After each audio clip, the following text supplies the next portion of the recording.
Hi everybody. Welcome to the stream. I am not kidding when I tell you that 10 seconds ago we were having a really in-depth conversation and then I shouted, "This is good content," and I ran the tiles. So you two hold your thought right there. Okay. I'm going to introduce the stream and then I might go completely mute for the rest of the stream because I'm exhausted.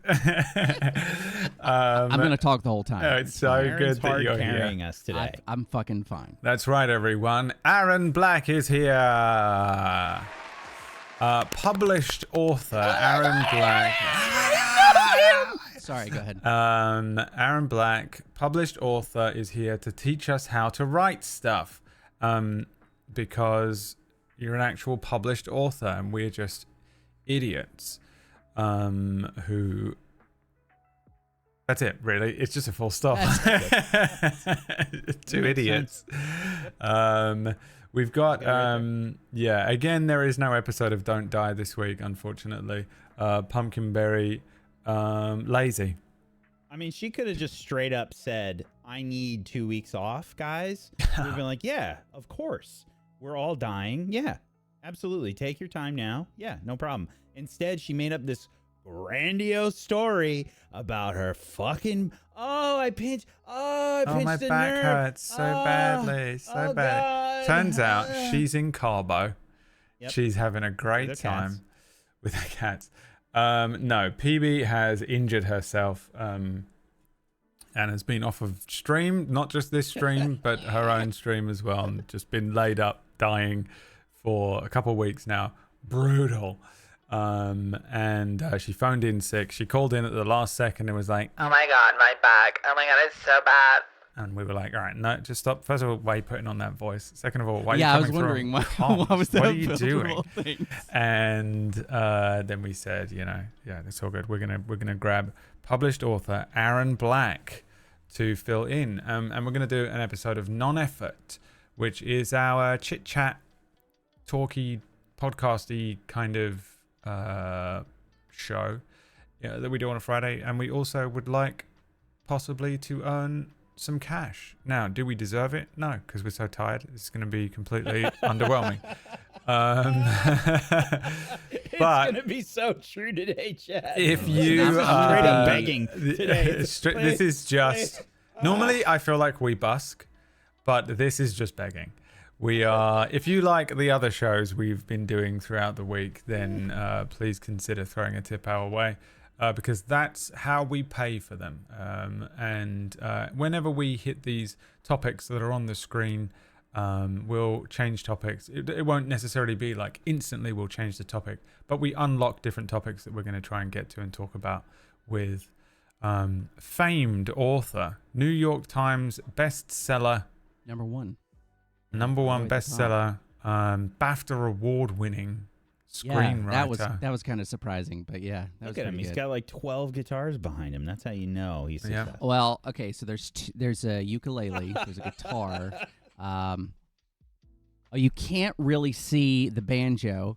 Up there is a mandolin, and then there's a what do they call it? It's like a ukulele guitar. I can't think of the name. Don't worry about it. Well, and there's a violin up there, but musician, yeah. And the inspiration for Alan Wake himself. It's Aaron Black. Yeah, that was. They never paid me for that. I'm gonna throw Whack under the bus here and set us up before we get to our first topic. There, Whack was being very vulnerable. Are we really going to talk about this? Yes. Wait. Because here's the thing. Can I let me introduce it, please? I'll let you introduce it, but I do want to state this one thing. The other reason that Aaron is here is that Aaron is our therapist.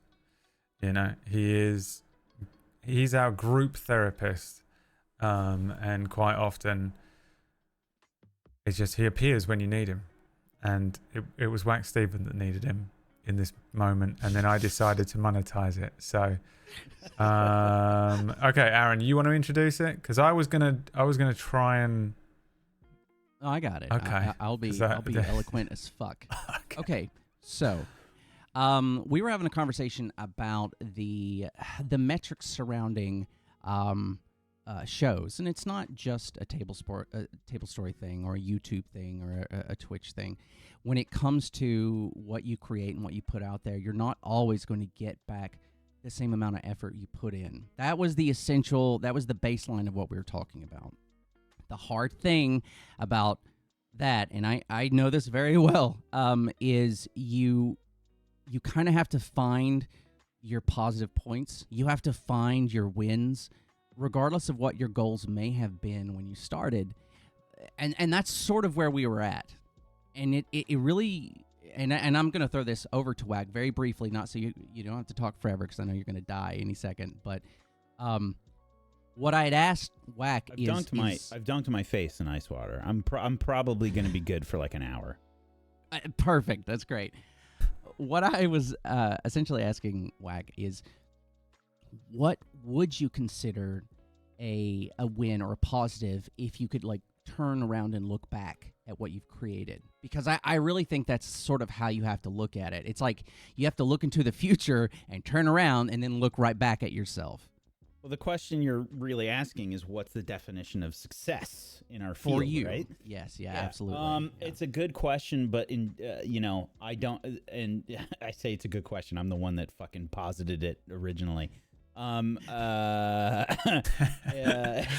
thing where Michael Scott writes a thing on the whiteboard and then writes his own name after like Gandhi or whatever. It's a tough one because the obvious metric is the numbers on any show that we do. Does it have bigger numbers than our biggest show that we've ever done? Is it number one in numbers? That's the like obvious thought, when you see the numbers. Are they bigger than the previous biggest numbers that we've ever had? And that's that's like a business kind of metric, right? It's like, how much money did we make? All right, we got to make more money than that biggest money, month that we've had. Please tip. It's, you've put my own question on me, which is, I think it's a combination of a bunch of different things, honestly. I think it's a combination of like, at least average numbers that we've had. It's not like really low on any of the platforms, or some kind of like, hey, it did really well as a podcast. Like, holy shit, our numbers for this show and this podcast is really good. Maybe not on YouTube, maybe not on Twitch, but like, oh my God, we've got a crazy numbers for this podcast. And also audience response. Is our audience talking about it a lot? Are there a lot of questions? Are they theory crafting? And does it feel good to run the show? Do we look forward to it every week? And how is the cast on the show? Do they seem to be excited every week to be on the show? Are they asking questions? Are they engaged? I think it's a combination of all of those things, which is an impossible standard. But there it is. Okay. Can I throw an addendum in? Please. Yeah. And then I'm never going to speak again. One. I want to say that the first thing that you said was that the show that we were talking about, can I say what show it was? Is might as well. Maybe you said that main character might be the best thing you've ever written. And I would agree with it, but I think Curse of Strahd was better. Fuck yeah. Wow. Holy shit. You didn't write it. It's just a joke. Jeez. No, for sure. It is. But then we were looking at the metrics of it, and it's strange because YouTube doesn't have as many views. And I said, well, YouTube's RNG. It's completely bullshit. And like sometimes shows just do better based on like searchable things, and sometimes it just gets picked up on like random websites. There are like bots that will embed random videos just because it has certain tags in it, so then it gets put on a random Reddit site and then bots start watching it and stuff, and it's a weird thing. So sometimes you end up getting these like weird bumps in views for like certain things, but it skews your brain so much because you're like, this is the best thing we've ever run because it has the most views, which is not the case. I don't know what has the most views on our channel, but it's probably one of the modules, because that's the thing that people are searching for. What is it? It's witchcraft and wizardry. Oh, well, Harry Potter. It's But Harry Potter. yeah, but that's Exactly. still IP. within So that you have realm an of- extended yeah. thing that people are searching for that people find.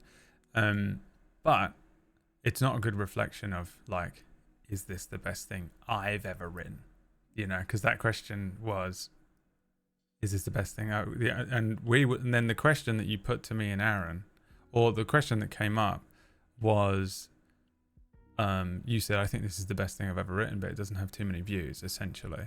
And me and Aaron were both like, that doesn't mean it isn't the best thing you've ever written. And then we were like, well, what makes it, you know, you have to, the only thing that matters is how you feel about it, really. I'm the barometer.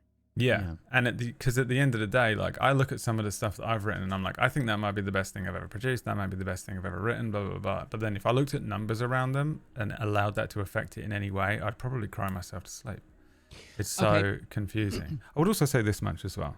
You said, and I wrote this down and I'm sorry, but I did write it down and there is a picture of a tortoise saying it. Oh my God! I'm That says, and it's backwards. I think it's flipped, but it says, are people talking about it? And the other thing with that is sometimes people, like if you look at some bullshit thing, like, I don't know, some trash bullshit, like something that PB has written, it's just garbage. No, you just look at something like, you could look at something like Gone or Nocturne or Mistlight, which I wrote to throw myself in there, so that, you know, it's not, you know, whatever. They are like a just mystery box story, you know, so everyone's talking about it because the difference I have in terms of like watching people interact with like things that I've written in like Discords and in like comments and stuff is down to whether I wrote a fucking mystery into it or not. You know, there's like no real mystery in like Side Quest. You know, they're just 4 idiots in a tavern.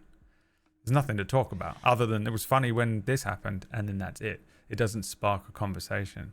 So that's another thing that I would say you should be wary of, is that when you see a lot of interaction with something, sometimes it's because you put more mystery into it, or there are more questions, or there's more of a conversation to be had because there are actual questions in there, rather than it just being like people being like, this is great. I'm going to add on to this, and I'm going to do something I normally never do, but I'm going to be a little bit of an asshole. Dude, he's going to tell you main character's trash and he wants it cancelled. Aaron gets one show cancelled a year from us, by the way. He has earned enough credit that he can come in and say, I want this pulled, and he can pull one show from scheduling if he wants. And it turns out he's going to do it right here, live. I'm canceling main character on the cusp of one of the best cliffhangers ever as well. Yeah, because that's how you get people to continue to talk about things. You cancel them early. Okay. Firefly, just fucking cut it out. That's right. Mistlight is my Firefly. So no, what I was gonna say is, I really feel that we end up putting too much of our own thoughts and emotions into the things that we create, because you guys have both said something that really, really stood out to me, which was the best thing I've ever written. I will not do that, and this is a personal choice, but I will not do that to myself. I will never say this is the best thing I've written, because that is putting a fucking metric in front of me that I feel like I have to achieve. I have to create something better than what I created before. When the truth is, unless I'm rewriting something I have already done, I'm not going to do anything better than that one little project, which is over there. That is the project. So if I can improve on the project, that's fucking great. But if I create this brand new project, I should never compare the two, because I'm a different person now writing this new project than I was then. Yeah, very fair. I mean, you know, if you go to art school, by the time you graduate, if you look at your freshman stuff, it's rough. You know, it's yeah. I think that about stuff that I did a year ago. You know, I'm like, I thought this was good, but I hate it now, kind of. Which is still, in my opinion, the worst, wrong fucking thing you can do to yourself. When I wrote a book, it's pretty good. The way that I would always The New York Times agrees. Well, yeah, they can go fuck themselves. Anyway, what I said about my book to anyone that asked me what kind of read is it, I was like, it's the kind of read where you can just leave it in your toilet. Literally, you can sit down, you can take a crap, you can go through a chapter. It's going to go fast. It might get you to sit for a second chapter. Don't. That's how you get hemorrhoids. But that's what I was writing. I was writing something that allowed a person to sit down and read it fairly quickly. It had some stakes to it. It had some emotional beats. It had some comedy. Like I created something that I look back on, and I know I could do better now, which is great. I could really add to it. I could definitely get someone to fucking edit it instead of myself. That would be fantastic. But all of those things are in the past. So if I don't look at it as something that I created and finished, and I did that, regardless of all the little imperfections and errors, I did that. I need to be able to look at that and say that over and over again. I did that. That's pretty good. It's pretty good. It's not Shakespeare. It's never going to be an explosive book that takes the world by storm. And I really think that if you're ever attempting to create something like that, you're already failing. Whatever you create, it has to be something that matters to you personally. And if it resonates with you, it'll resonate with people like you. That's the goal as an artist. If you're doing stuff for the like Tablestory, it is a platform for artists, but it's also a financial platform where we want to see this thing grow. I want to see Tablestory grow. I've applauded them since I found out about it. I've been fortunate enough to be a part of different shows and try to help out as much as I could. He's a 72% investor. Listen, by the end of this show, he better be. Right. Get tipping. I won't go into this specifically. These two people know, but if I ever have a fair amount of money, I would be very happy to be a silent partner because I do really love what you see. You get a lot of great individuals, people that are creative and thoughtful and put that sort of effort in that I think is kind of rare. And then you've got these, these Whack and PB and Brad, you guys put so much heart and love into your show. Even when you're fucking dying, you still put in some sort of effort because in the back of your mind, you're like, I want to create something good. Yeah, I want to do something good for Tablestory, but I want to create something good. And you see it every time they create something. I think that anybody, regardless of a business model attached to it, when you see something like that, you want to support it. I mean, and that's I'm specifically going to tell you, me, Aaron Black, right now on this show, if you can financially support this, please do. And I'm not trying to do that in a skeezy way. I'm just telling you that there are people out there. It's fine. And in a skeezy way, you can do that by tipping using the link coming through in the chat or under the stream, and it will actually contribute to that bar on the other side of the screen this evening. You should call it the skis bar. The skis bar. Yeah. No, please don't call it that. We can come up with something way better than that. Yeah. But and you walk in and there's a giant mural of Aaron behind the bar. Yeah. But he's naked in it like out. Jeff You'll Goldblum. see. Yeah, it's gonna be great. Oh, did you ever see that movie Major League? Oh yeah. They had they had the owner or whatever, and they took pieces of her clothing off. Oh yeah. It was the fucking 90s or whatever it was. You can get away with a lot in the 90s. This is motivation for this. We can have something like that with Aaron in the back of the bar. And this bar goes up, we get Aaron more naked. And he's been in then the gym. we'd really start making money. All right. Well, we're going to talk about that off screen, but not not here. We're all getting naked by the end of this stream. Yeah. Wait, look for the Tablestory calendar coming out. It's a sexy calendar. With various chords already started. I don't know if you know about that. But we wouldn't be able to sell one of those with the ugly cast members that we have on this channel. We'd never make a buck. Only if we really leaned into it. Dude, we'd make so much money. It would be astonishing. Yeah, it would actually be. It'd be some pretty of our fucking cast funny. members to dress up as their characters and then just drape themselves over something sexily. It's insane. Honestly, I would do that in a heartbeat, man. I would. You're January. I dress You're up Mr. as January. Ray and Bob, and I would 100% do that. I think you would get a lot of people that'd be willing to do that. I don't think you'd have to worry about getting the content to fill out a calendar. But anyway, all of that stuff to say is, if you can support now, that's great. And if you can't, you don't have the money. Never put yourself in a bad situation. But this is a great business. It's a great project. It's a great, artistic venue. It is a fantastic group of individuals that do try and put something that you can consume for free. It's working, Aaron, by the way, just so you know. We've got I know. I'm fucking tips coming listen, through. Skis bar is going. The skis bar is working. I chose not to promote my book too much because I knew the power I had. I know what I can do. Oh, you're coming back next week for Don't Die. PB needs you to. You're just going to be in the background hyping up while we're fighting with, Did you see this guy? rabid Oh God, can you swarms of imagine beetles. a hype man during Just a in show? the middle of a show. Oh, did you see that? Look at that fucking roll. And you're just like, oh my God. Just We'll do sit it. We'll do back. it. At some point during side quests, I can get away with it. We'll do it. You'll just show up. You are, and you are in, by the way, I don't know if you know it yet, but you are going to be in side quest at some point. So mentally prepare yourself for that, because technically I need all the cast of Curate in side quest. So at some point you must come back as, I was thinking maybe, last time you were like a little fucking like friendly little dragon. I'm thinking this time you just show up and you are like the god of death. And then we see his friendly little dragon. Yeah, we get his little... I'll yeah. Yeah, be excited, everyone. Aaron, live. There's nothing better than being asked to do something when you're live on stream and you have to agree to it. Oh, I don't mind. I know. I would never do it to anyone else. Yes. That's how Brad's gotten the cast for the last 4 shows that he's done. Yep. I will tell you no if I can't do it. I have no problem with that. Now, it took me a couple years. Like last week is when that It's a hard lesson to learn. All right, well, let's get on with it. Let's get into the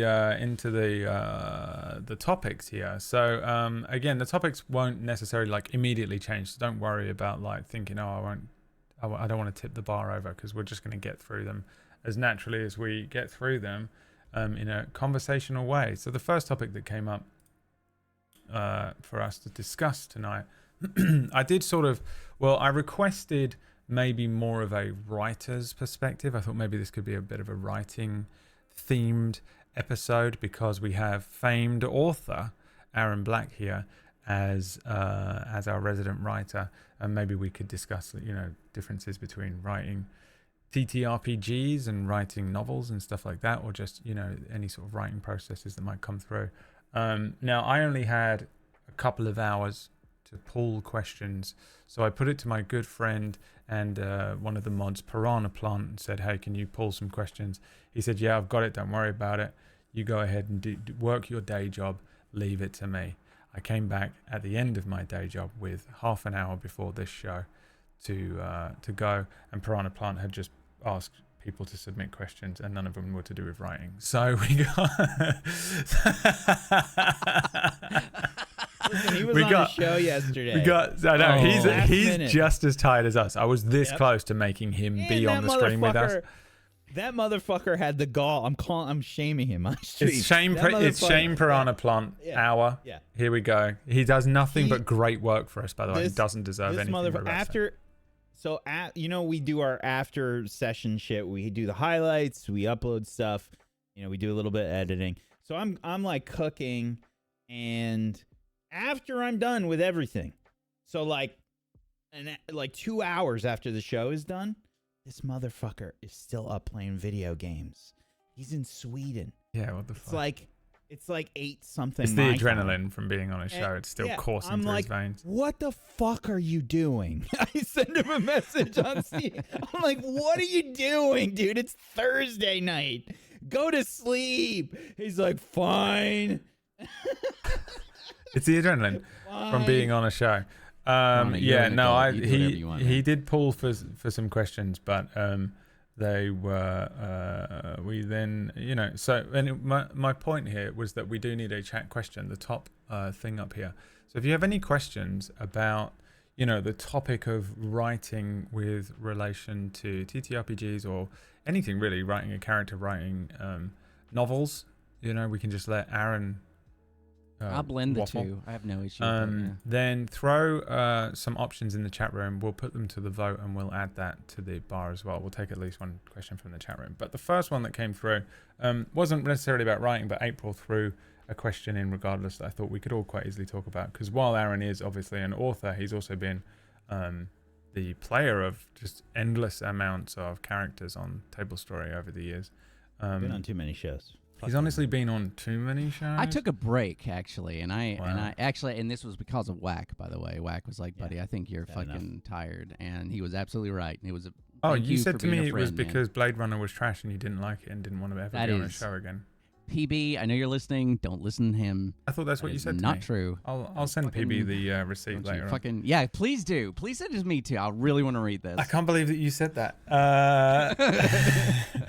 April said, how do you get into character? Then sort of added, this is coming from someone with no imagination or ability to RP. How do you see things through that lens of your character? Do you draw from personal reference, media, research? Was it learnt, or did you have natural ability to RP?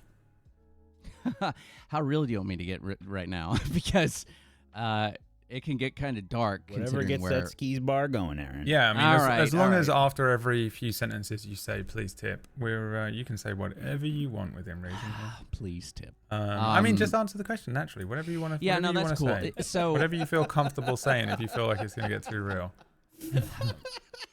my entire life has been one series or another of masking. Okay, so I'm not a standard individual when it comes to this sort of shit. This isn't like a craft that I've practiced because I decided to put effort into it. I grew up in a lot of homes that had different levels of abuse and things like that, and not towards me. I was about as, I guess, as safe as you can be in these situations, but my mom was, and I can tell you that any kid that grows up in an environment where there's that level of potential violence and hate and stuff like that, a kid will try and find a way to either fall into it or to try and help. I really find that seemed to be the case between myself and my brother anyway. For me, it was always like trying to be positive and nice and helpful, and you might not feel it internally, but you can definitely project it outwards. And I think that was there for many years of my young childhood. There was a gap in my teens where things were actually pretty great. Then I went into the military, and I got into cooking. I became a chef in the military. And when you're dealing with so many fucking people with so many different attitudes, I would get up at 4 a.m. I love making breakfast. I love it. My favorite meal is to cook. I chose to be the morning guy because all the other cooks fucking hated it. So I got up at 4, dragging my ass to the galley, exhausted. But by the time 6:30 came around, I had the food cooked and people were coming in. I felt great. I was awake. I'd been moving around. My blood's been pumping. So you have people coming in, and they're pissed. They're mad. They've been underway. They missed their families. They fucked something up yesterday. They're gonna fuck something up today. Everybody's in so many different places, right? So you find a way to tailor yourself for each individual because you have to. The person comes in, they look upset. You're like, hey, man, how's it going? Or you look at someone and they don't want you to say, how's it going? You just say, hey, bud, what can I get you? You learn how to deal with these individual people. And I did that. I was in the military for 10 years. So it became natural to tailor how I responded.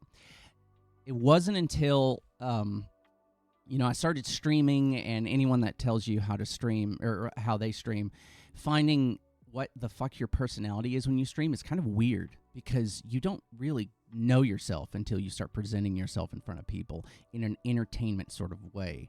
You do find people. I think the things that a lot of people fail when they start streaming is they think I have got to be entertaining. So I need to be wacky and zany, and I got to be out there and punch you in the face with it. I got to get those jokes out. Man, I got to think of the right and the funniest thing to say. And a lot of people, they get so inside their head with that stuff, which isn't a bad thing. I think with anything, growth is wonderful, and you have to fail and make missteps. So when it came to streaming, I did that too. I failed a lot. and got better and better at dealing with a faceless chat, because that's really what it becomes. You can't see these people. You cannot read them. You cannot understand what the fucking inflection is in their words. The amount of times where I thought someone was insulting me, and I was like, I'm sorry, what are you trying? And I'd have to like reread it and like, oh God, I'm glad I didn't say anything about that. Otherwise, boy, would I look like an asshole. That's and my whole stream, oftentimes by I the did. way. Yeah, well, that's why I like my Brad, whole stream. because he just lets it out, and I think it's great. And then I reread it, and I'm like, oh, you were actually being shit, nice to man, me. you were actually telling me about your dying Subscribe. dog, and fuck. But when it comes to all of that, it kind of blended together, and by the time I got onto Reaper Relay, I got to make a mask, which was super cool, and I got to play with the voice flange thing to try and get, because I was Turian in Mass Effect, and I got to really dig into this sort of artistic style, and I was not sure how I was going to do. Like, I know that I would sort of pseudo RP in games as I would play them, but I'd never done it in this format, and I was actually really surprised it came really fucking easy to do that because of a lifetime of shit. So I know this isn't like great advice. This is just me personally. I had a lifetime of that sort of stuff where I did have to sort of be somebody else all the time. So it was like second nature. I don't know if that answers your question. The other side of that is imagination-wise. Always had a massive imagination. I can see things in my head very easily. So those things just sort of combine together. I'm very fortunate. It is like, I think I'm a similar way, kind of. I've spent my entire life just being like the jester, you know, when really it's like, stay away from me. Do not look at me. Do not see me. See the jester makeup. Listen to the jingling bells. And don't actually look at who, because you take all the makeup off and you're the sad clown, you know. And you're like, you don't actually want to see that underneath it all there's just a child crying in the corner. Like, that's not fun. You don't want to see that. And also, you don't want people to have that control over you, or at least I didn't. I didn't want people to have that perspective of me, because then it gives them a control over me. As I've gotten older, I've found out that actually it gives them context for you, and it strengthens relationships, or makes some of the weird stuff you do, or maybe annoying or rude stuff you do, make sense and has less of a sting to it. But I agree with the masking essentially thing of just, you're role-playing a version of you already. You've been doing it forever. I was a point in school where I had like 5 different friend groups on the go. And each one was completely different from the last. And in each of those groups, I was a different person. Which I think is pretty common, but like mine was pretty hardcore. Like I was jumping, like we're talking like 1 minute I'm like a Final Fantasy kid, the next minute I'm a drug addict. It was nuts. And so like this thing, just combine those two. I was just a completely time. different person. Which makes you sound like a sociopath, you know, like a complete psychopath. Like now I'm just one complete human being, and you just have to take me as I come. That's it. There's just there is no other option. But back then I was so worried about how people thought about me that I would just project basically to them the version of me that I thought they wanted. You know, so if I'm hanging around with a bunch of people who listen to hip hop, the only thing I listen to is hip hop, and I talk in a hip hop way. If I'm hanging out with a bunch of people that want to talk about football, I'm talking about football all of a sudden. Do you know what I mean? Like you're just kind of projecting.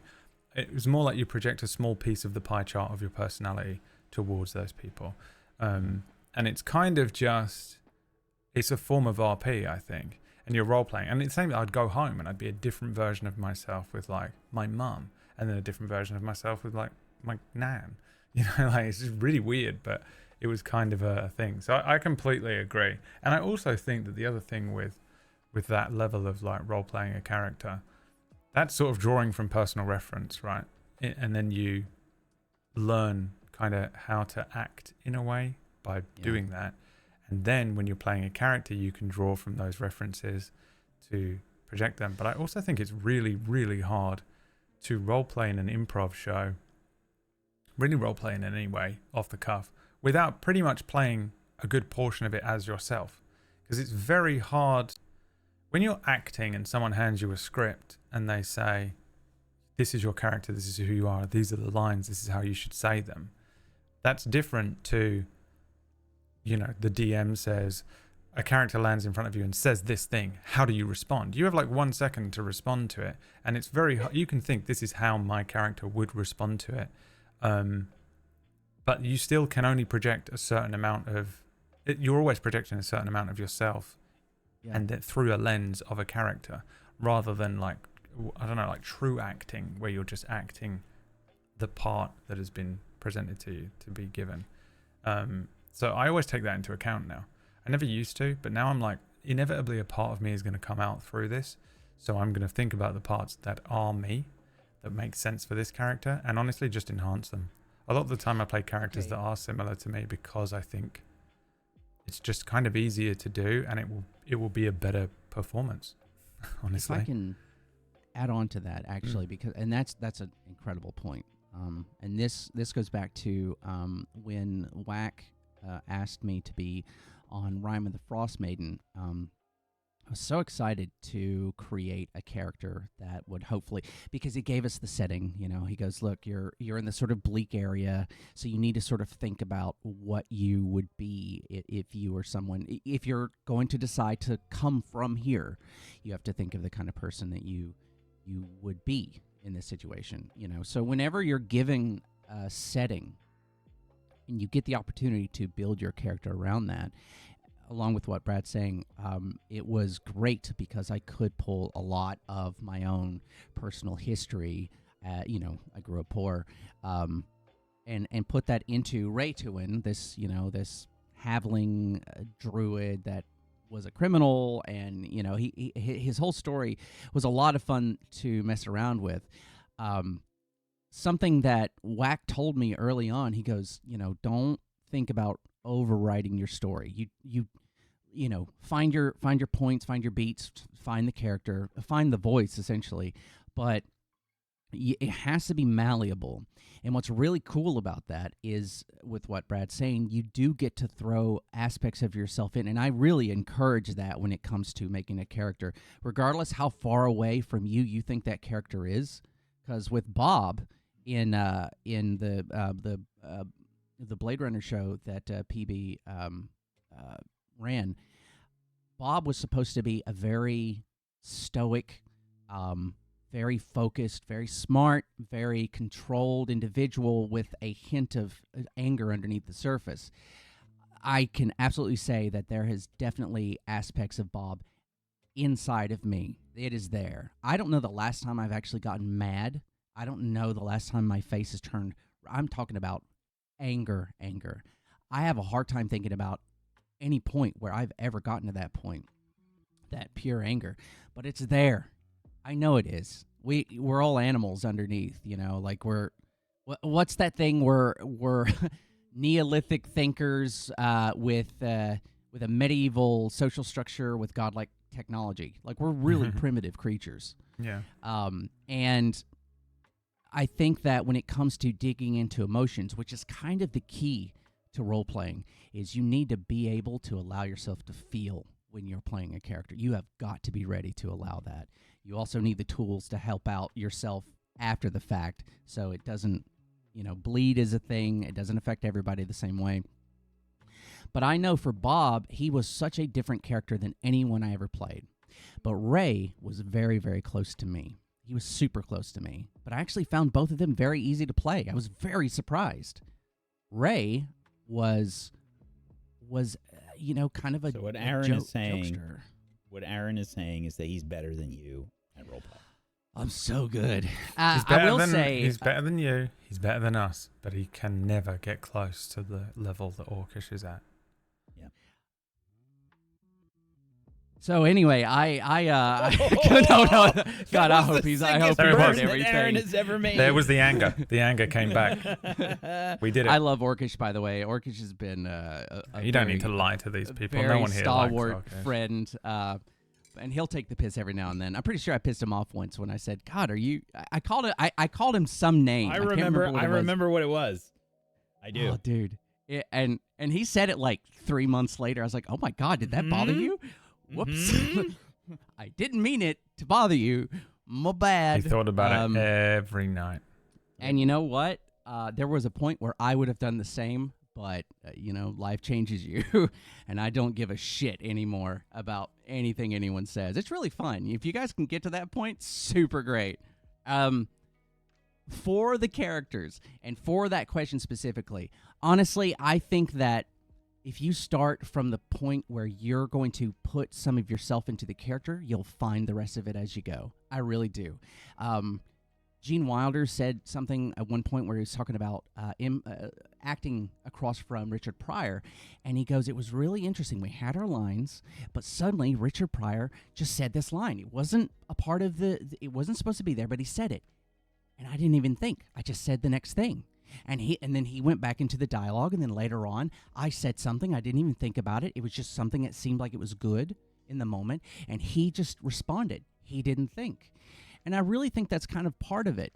I think the better role players end up trusting themselves to respond how, one, they think their character is going to respond, but maybe two, how they'd respond too. I guarantee that if you sit and you think too long about what you're going to say, it's going to feel stunted and weird. It's just going to mess with the flow, and you may overthink it and say the wrong and I know I've done it. I've definitely sat there going, I need to say the right thing here, and then just word salad into oblivion, not knowing what I'm talking about. And you're like, I gotta fucking find the end of this sentence. I gotta find the end of this sentence because I don't know what I'm talking about. No one else is gonna. You just don't let yourself do that. Just fucking answer shortly and move on. And that helps too. Yeah. Use yourself as a template and then build from there. It's about the best thing you can do.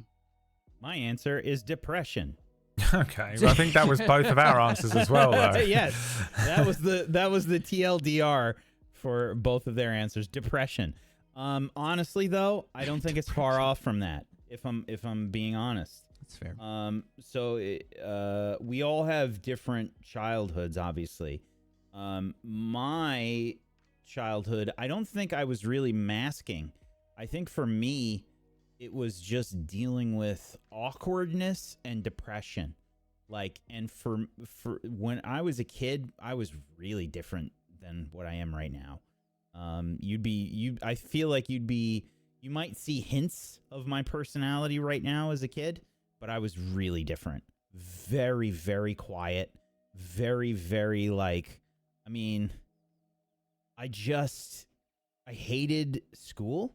I hated all the things that people tried to get me to do. Ultimately, I was just very depressed and very awkward as a child. And it was, I think that kind of spurred me on to get very imaginative. Because that was the only place that I was kind of having fun.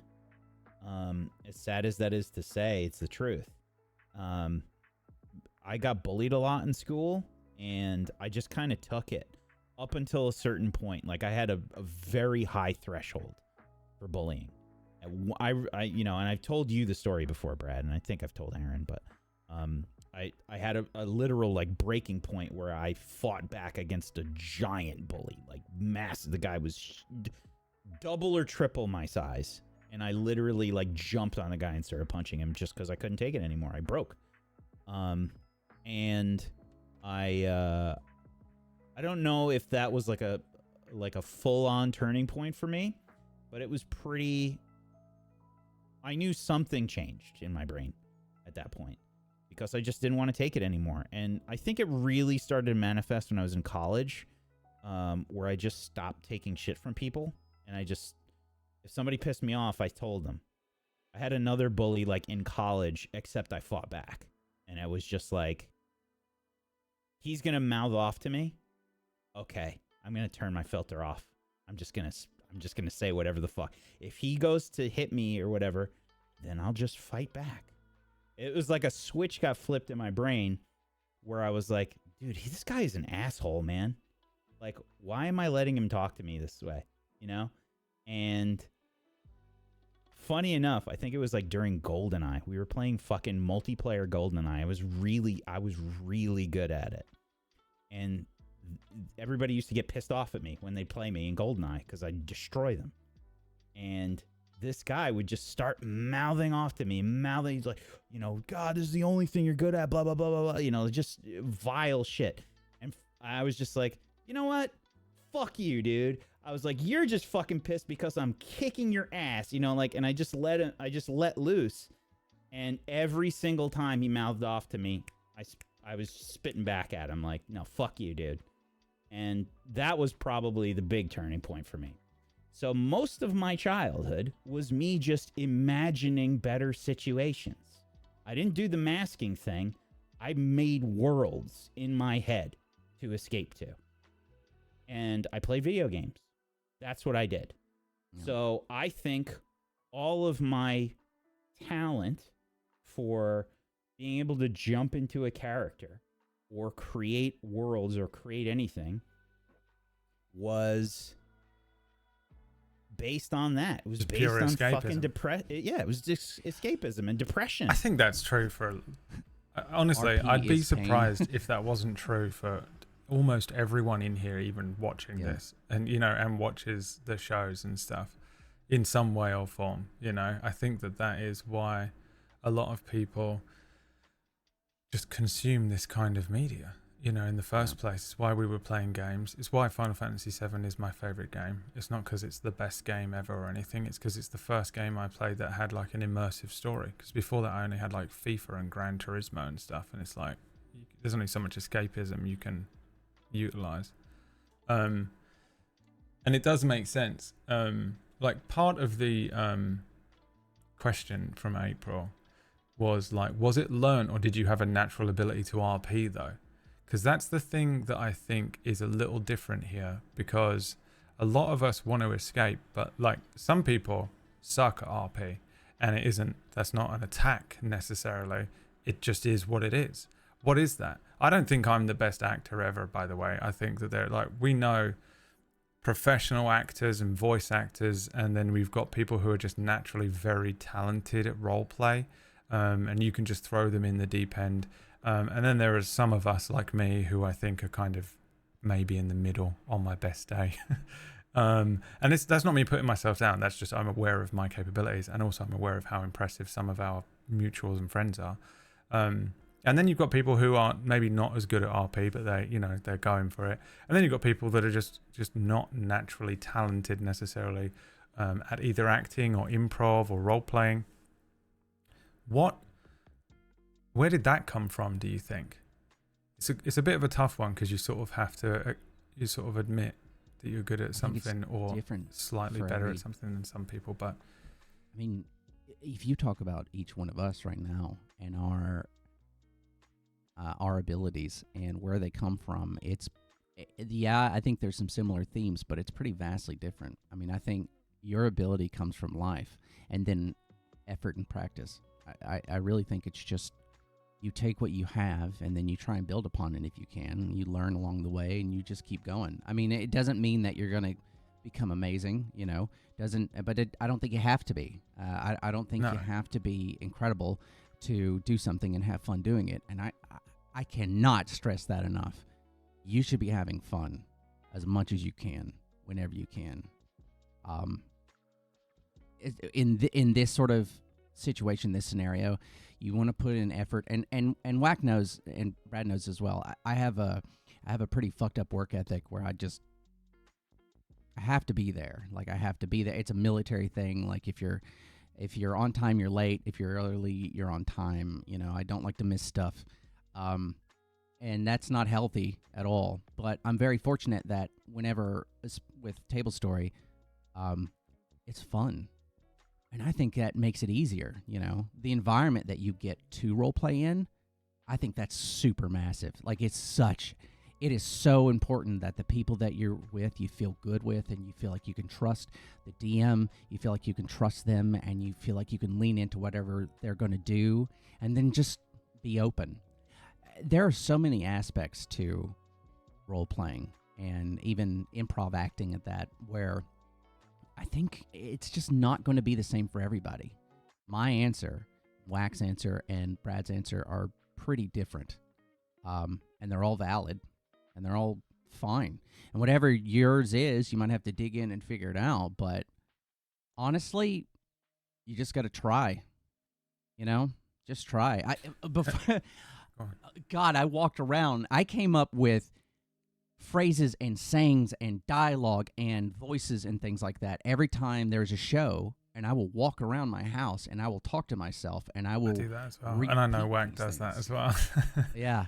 I over and over again. But did you do it before Tablestory and before we were doing this? Like, did either of you, did you do drama at school? Did you want to be a performer? Did you want to be in entertainment or anything? Was you doing any of that? But what about like practicing? Because I was trying to be a comedian. I was like doing impressions, bad ones, but I would like, it was almost echolalia. Just, I would watch Ace Ventura and then I would just repeat phrases from it because it would make my friends laugh. You know, that kind of thing. Actually, were you doing stuff like that? Yeah, my mom did that actually a lot. We would have these like little, and now my kids and I do it, which is so great. But from movies and shows and stuff, we'll just say, I mean, I'll quote stupid shit from Friends every now and then. I did it before the show, actually. Mom, Mrs. Getter, why you cry? When Rachel goes to like the honeymoon holiday thing, and sorry, Ross, sorry, Aaron. I think Wack, your dad's at the door. If you wanted to go and let him in, it's just that I heard him. Oh, you stopped for that a second there. So, but no, the whole thing is like, I know that growing up, I would constantly repeat little snippets of movies and shows like it was my own, and I would practice to try and get the right tone and cadence and everything else. And that's kind of acting. That's kind of practicing. Again, because I'm referring back to April's question, which was like, was it learned or did you have a natural ability to RP?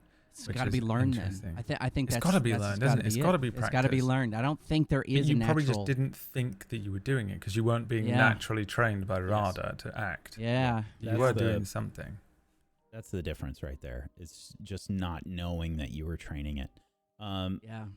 So I don't do the thing really where I practice a character a lot walking around unless it's something really weird for me. Yeah. Or if it's like a very different character and it's really tough for me to get into their head. I don't really do it very much. I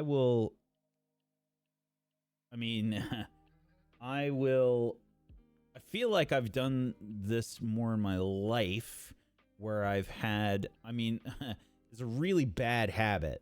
And I, no joke, have gone to therapy for this, which is like the self-talk.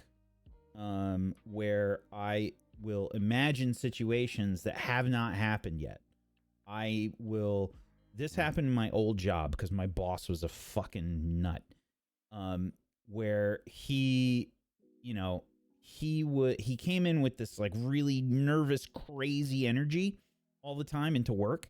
He would come in and it would get under my skin because generally I'm like very laid back. I'm like very chill. I just, as soon as somebody comes at me with that like aggressive, crazy energy, it winds me up and it makes me stressed out, and it's not compatible with my mentality. So he would come into work all the time, and it would be like this perceived narcissistic slight or some shit, right? And I would hear it in his voice that he was like upset or something, and I would play out the meeting or like the argument that had not happened yet because I thought I knew him well enough to predict every fucking thing that he would do, which is insane. You can't do that. People rolling the dice all fucking day about what they're going to say at any given moment, right? It's chaos. The human brain is chaos. There's a reason that like that shit's in novels all the time where they're just like human beings are chaos. It's in our stories throughout history. We're fucking chaotic. You can't predict what people are going to say 100%. You just don't know. Will you hit it? Will you get it right sometimes? Yeah. But I would make up these scenarios in my head, and it would be like these conversations that didn't exist. So I think that's probably the most amount of like practice I've had in terms of like characters and stuff like that. That absolutely, yeah, for sure. And I think that's actually a massive part of my PTSD. So the trying to trying to guess what's going to happen so you can get ahead of it.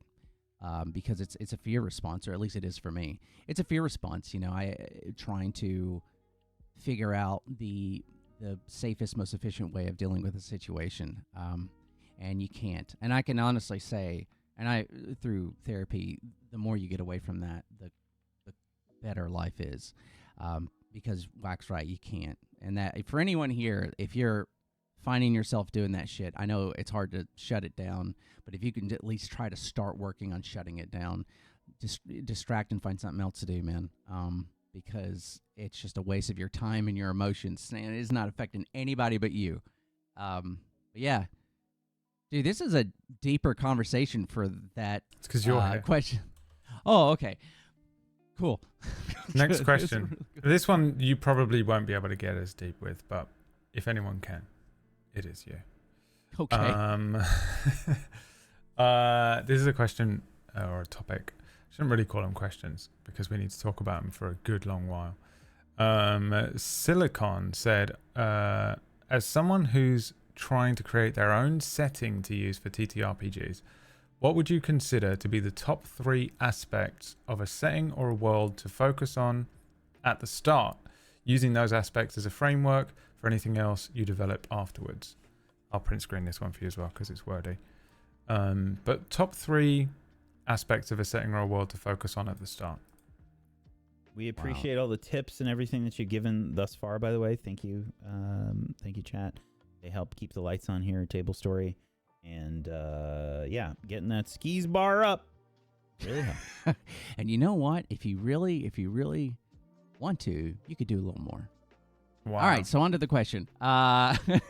It's great. I have no fucking... I've got no skin in the game. I can say whatever I want. Within reason. So, okay, so this question's really interesting. I can tell you that from my own perspective as a player and from a writer, and I've run like 2 campaigns at this point. I can tell you that for me, when it comes to the setting, there are some things that I do like to focus on because I think tone matters when you initially present something to both players, readers, what have you.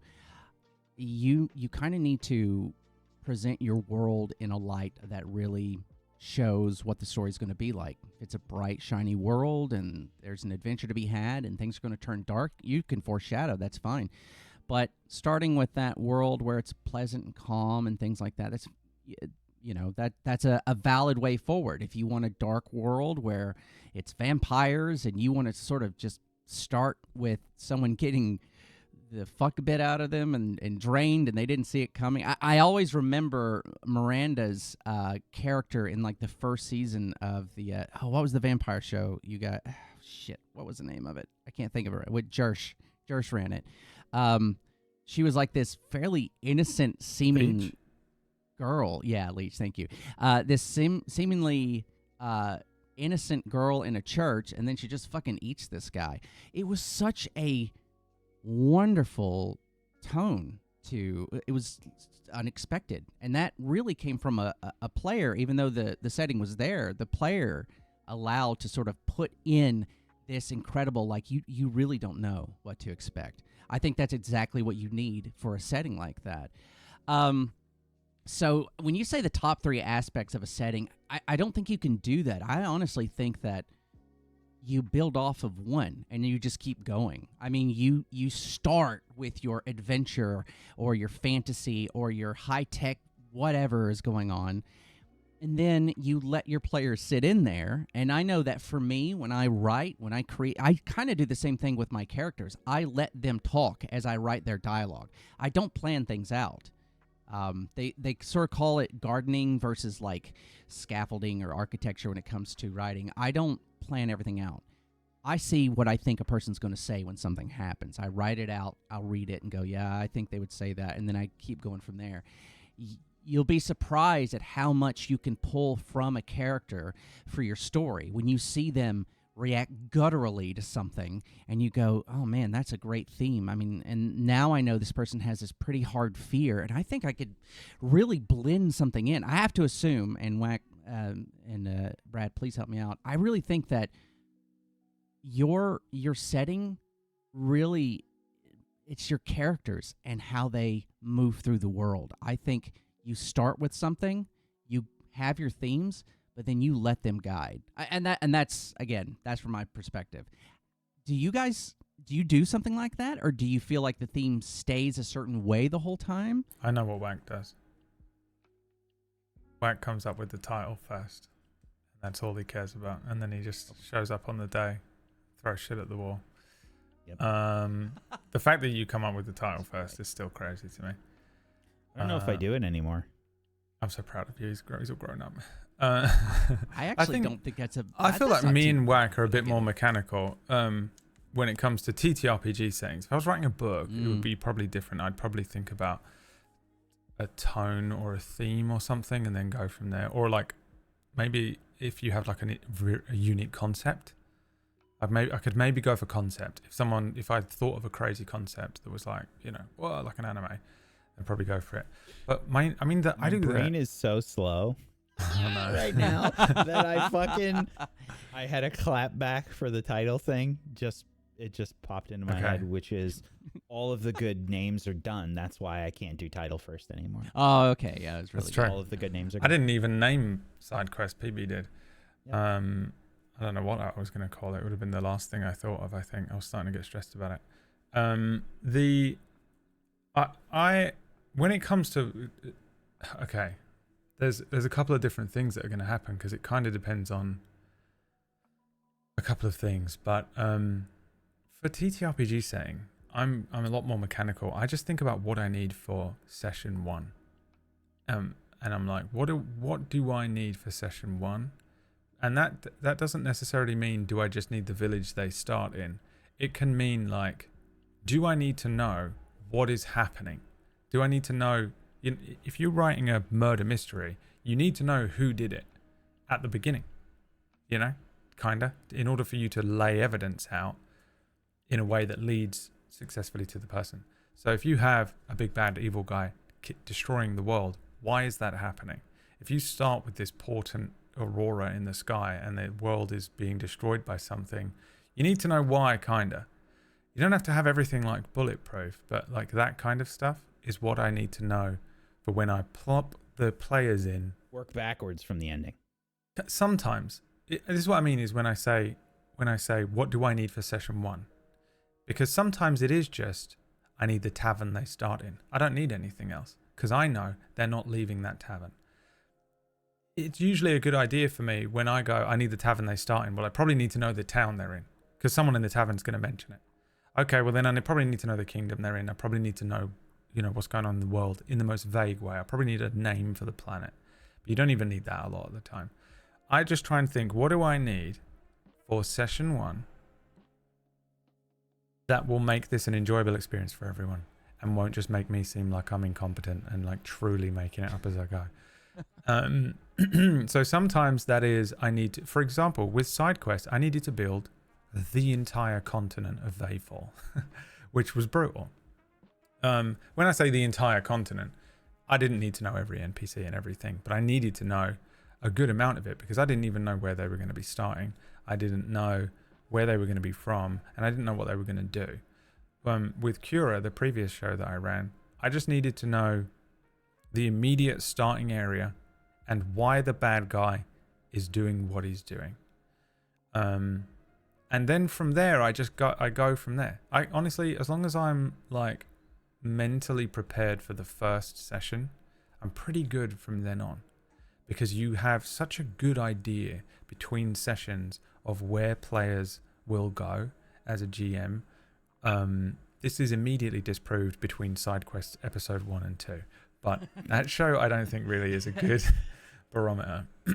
But the first episode is the most chaotic and strange one, and you don't know what they're going to do a lot of the time. But by the time you get into the rhythm of the second episode, the third episode, you know where they're going.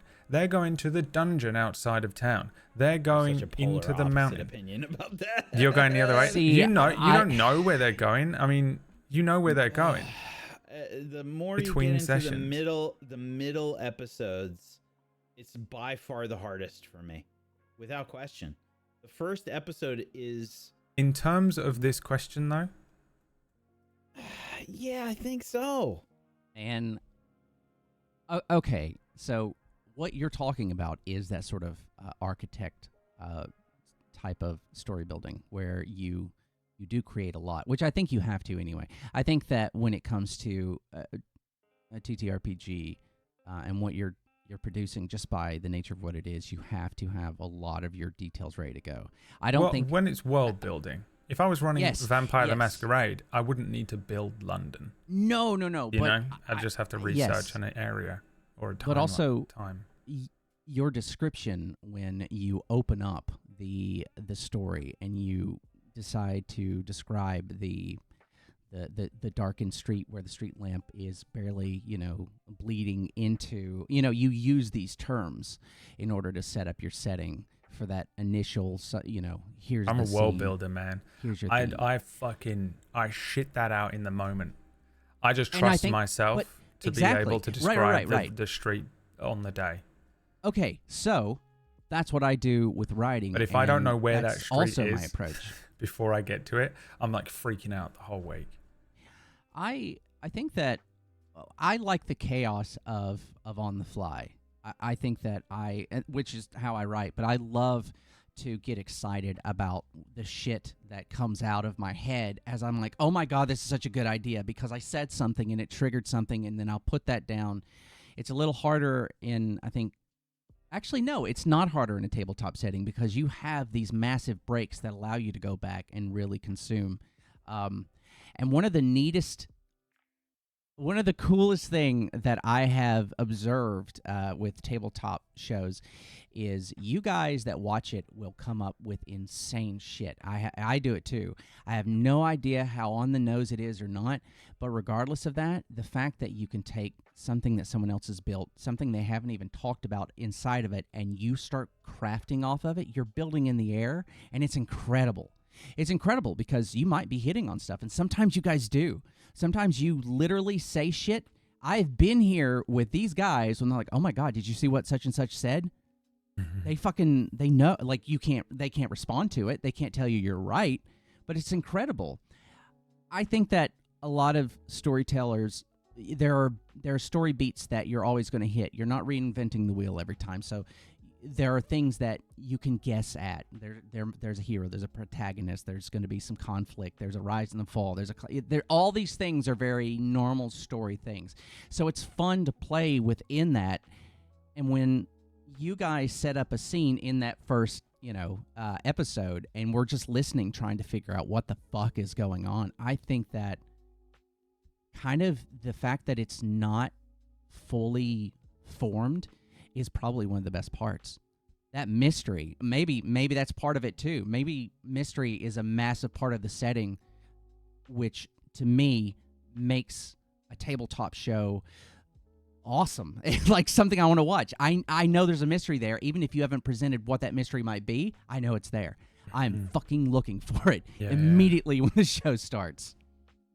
To double back slightly on what Wack was saying, is that so? I feel like you're a bit of a world builder too, but I feel like you're an over prepper. You're talking about me? Yeah. Okay. He's not gonna fucking answer. Listen, absolutely I've known furious right now. Like, No, it's definitely true. It's so definitely true. you were saying that within the context of what are the three things you need for starting a campaign. For me, I need to know enough about the world that they're going to be in, that any question that comes up, I can field to some degree. I can waffle and make stuff up really well. I have a great imagination. I can just be like, oh yeah, this is what happened. Where are all the dragons? This is what happened. I just blah, blah, blah. And now that's what happened. But I do like to have a framework or a structure in there. I kind of like to know what my world map looks like and where the continents are, or that kind of stuff too, where the towns are situated to a degree. But you're saying that you get to the middle of a campaign and you think it's less obvious where they're going to go and what they're going to do as players, as a group, than at the beginning of a campaign, the opening session. But you're putting them down somewhere and telling them and just that's exactly why. The episode 1 is the railroad situation usually. There's a few exceptions, obviously. We've had a few exceptions on Tablestory. I think PB is especially good at, not doing that. And here's my overall take, breakdown of a show. Episode 1, I am the most prepared for. I have the longest period of time to prep for that episode. Okay. Because anything can happen in the middle. Anything can happen. Yeah. And the end is you have a little bit more time to prep for. You can sort of see as you're getting closer to the end, you can generally see what path the party are going to take, right? Or you might even have to railroad them a little bit to get towards that end. I almost always have to bring them back in because we're like, we got 2 weeks till the last episode. So from that perspective, you do the most work usually on episode 1. You also have the most amount of time to work on episode 1 because unless you're on a very tight deadline or something like that to get a show in, which has happened a few times, you have the most time to work on it. So I will definitely over-prepare. I'm absolutely an over-preparer. And I am the most comfortable with episode 1. The most comfortable.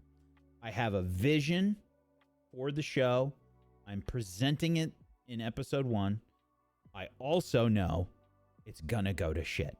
The characters are gonna take it, run with it, and it's gonna do a fucking, 87 loop-de-loops and go through the story. So after all of this experience that we've had, I have learned to just let go and say, here are the bullet points I want to hit. And that's what I'm overall going for. I say it's an opening cutscene. To be honest, I can't remember what the original point was, but I'm the same way. I treat episode 1 as the opening cutscene and the final episode as the closing cutscene, which kind of just means you're on a railroad and you're just doing what I want because I need to do this to set this up for you and for people watching. If they don't get this kind of opening cutscene with it going kind of honestly the way I want, you're just missing so much context for the entire adventure, which after episode 1 is all yours. I don't give a fuck where you go, what you do, how you go about it. I'll fucking wrangle you back in if I need to or whatever. But I need to give you the context of what is going on here. And as well, because this is a show, it's more important. Because there's that layer of disconnect from the audience who want to be able to follow along, and you're like, there's no point in them not understanding it. The other major factor to that is what kind of players are sitting at your table, because everybody likes to play tabletop role-playing games in a different way, ultimately. You have some commonalities that will bleed through from player to player, but there are the players that love combat. There are the players that love to be the super actor. There are the players that are just generally just very pleasant to be around. There's the players that like to play broody types, and there's players that like to be, the problem solvers. There's all different kinds. You can honestly make a fucking video game based on the different players that you've got in TTRPGs and build a fucking, build a game around okay, we've got the charismatic one. Let's add them to the party.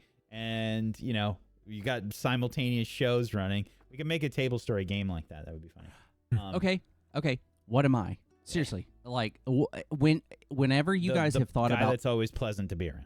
Yeah, you're pleasant to be around. I will fucking take that all day. Thank you. You're the guy that everybody wants in their game just because you're a wonderful human being. Yeah. Oh, great. Well, now remember, guys, this means you don't need talent. You just need a smile. But you also have talent. You're the super support. That's the way I always like to describe it. Dude, I honestly, I love playing that role too. PB made a comment earlier because I was playing Bob to be support, and she was like, "Go fuck yourself." She didn't say that until the end of the show. She probably did. Let's be yeah, honest. no, I'm sure she said it, but she didn't say it to me until the end of the show. Pretty sure I she honestly, said it in the chat earlier. I actually, and I know we're probably going to do another question. I'm sorry. I have to get this out. I think There's no rush. that We don't care. there's not, well. As long as the skis bar is going up, that's the only thing. Keep mentioning. Tip. So I love playing a side character. I love playing a supporting right there, trying to facilitate.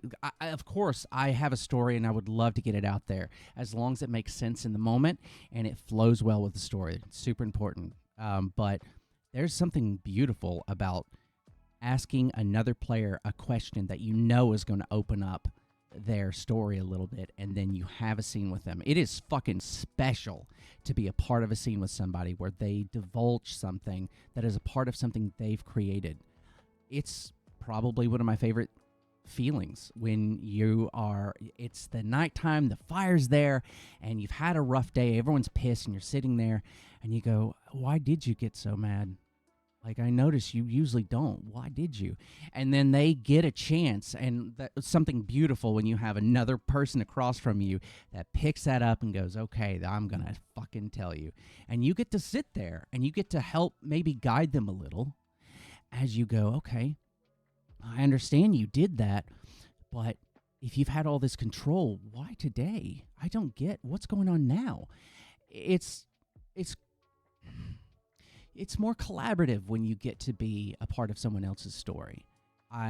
For whatever reason, it's just my favorite fucking thing to do. It really is. It's one of those things, though, Aaron, that not a lot of people feel that way.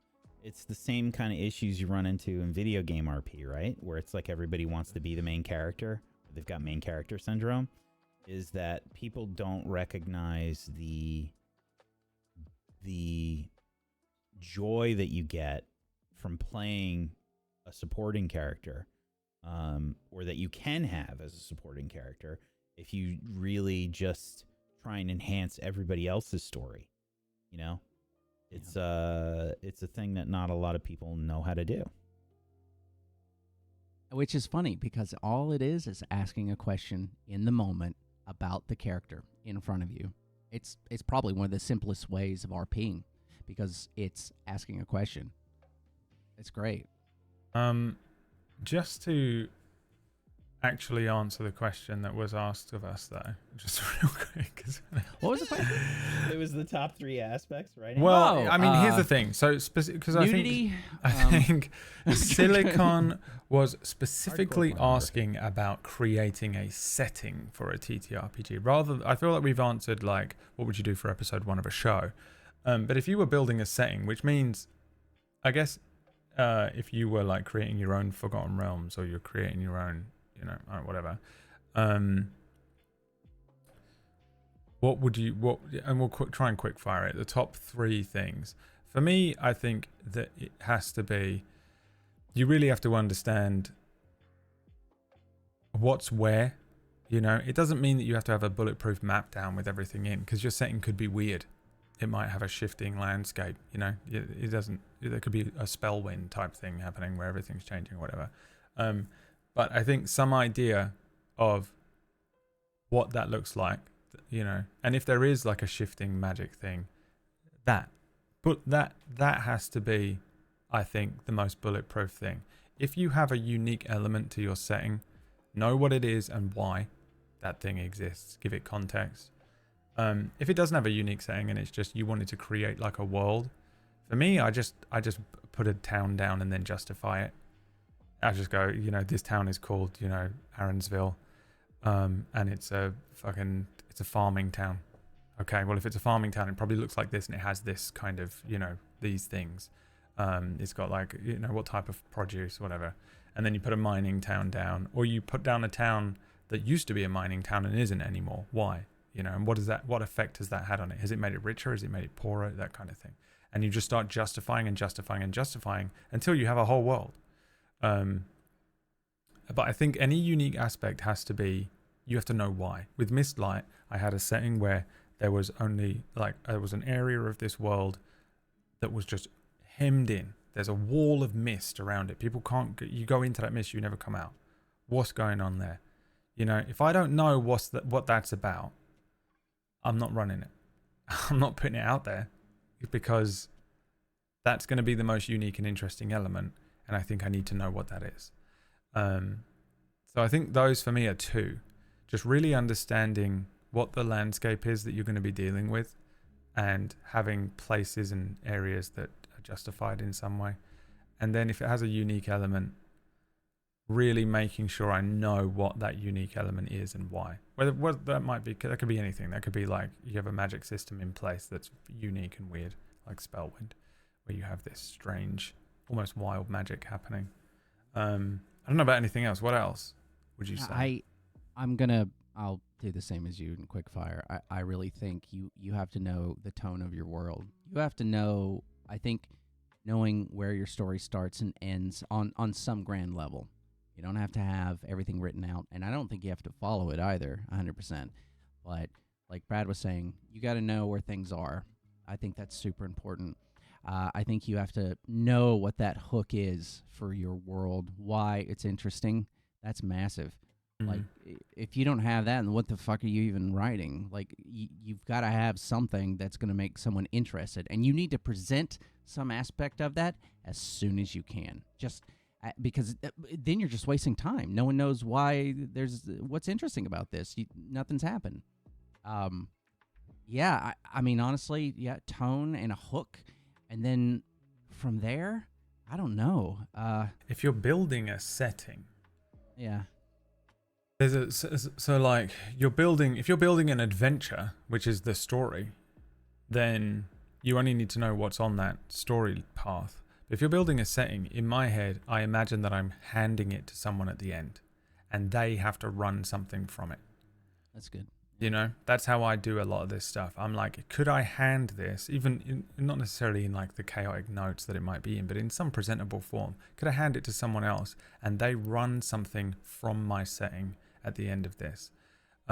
If it's all up in your head, or you're just like, okay, you've got a town, you start in Aaronsville, and then someone goes, what is this town about? Like, what's around? And you go, it's like farming equipment. And you just do everything that way. That's fine. That's fine to GM that way. But if you're actively trying to build a setting that is like bulletproof, I literally sit there and I'm like, if I just handed all these notes to Aaron and was like, run something in my setting, could he do it? Would he stand a chance at least, with what I've built? I try and think like that quite a lot of the time. Especially recently with the side quest setting, because so far I've had a lot of input from Whack and PB. And it's all been positive. I don't know, but I'm just going to say that. Well, no, they've been co-building. It's a world that we've been co-building to a degree. I love that. It's just that I've done the first chunk of it because I'm running side quests in it. Yeah. And then PB was like, you know what? That's a great idea. It is, yeah. And you know why we had to announce that then? Because guilt crept up in me and I felt like I was claiming our work as my own, and I don't want it to sit like that forever. I'm doing everything and I'm amazing. But we've sort of been working on a bit of a setting together. I mean, at the moment, the continent of Vayfall has predominantly been my build.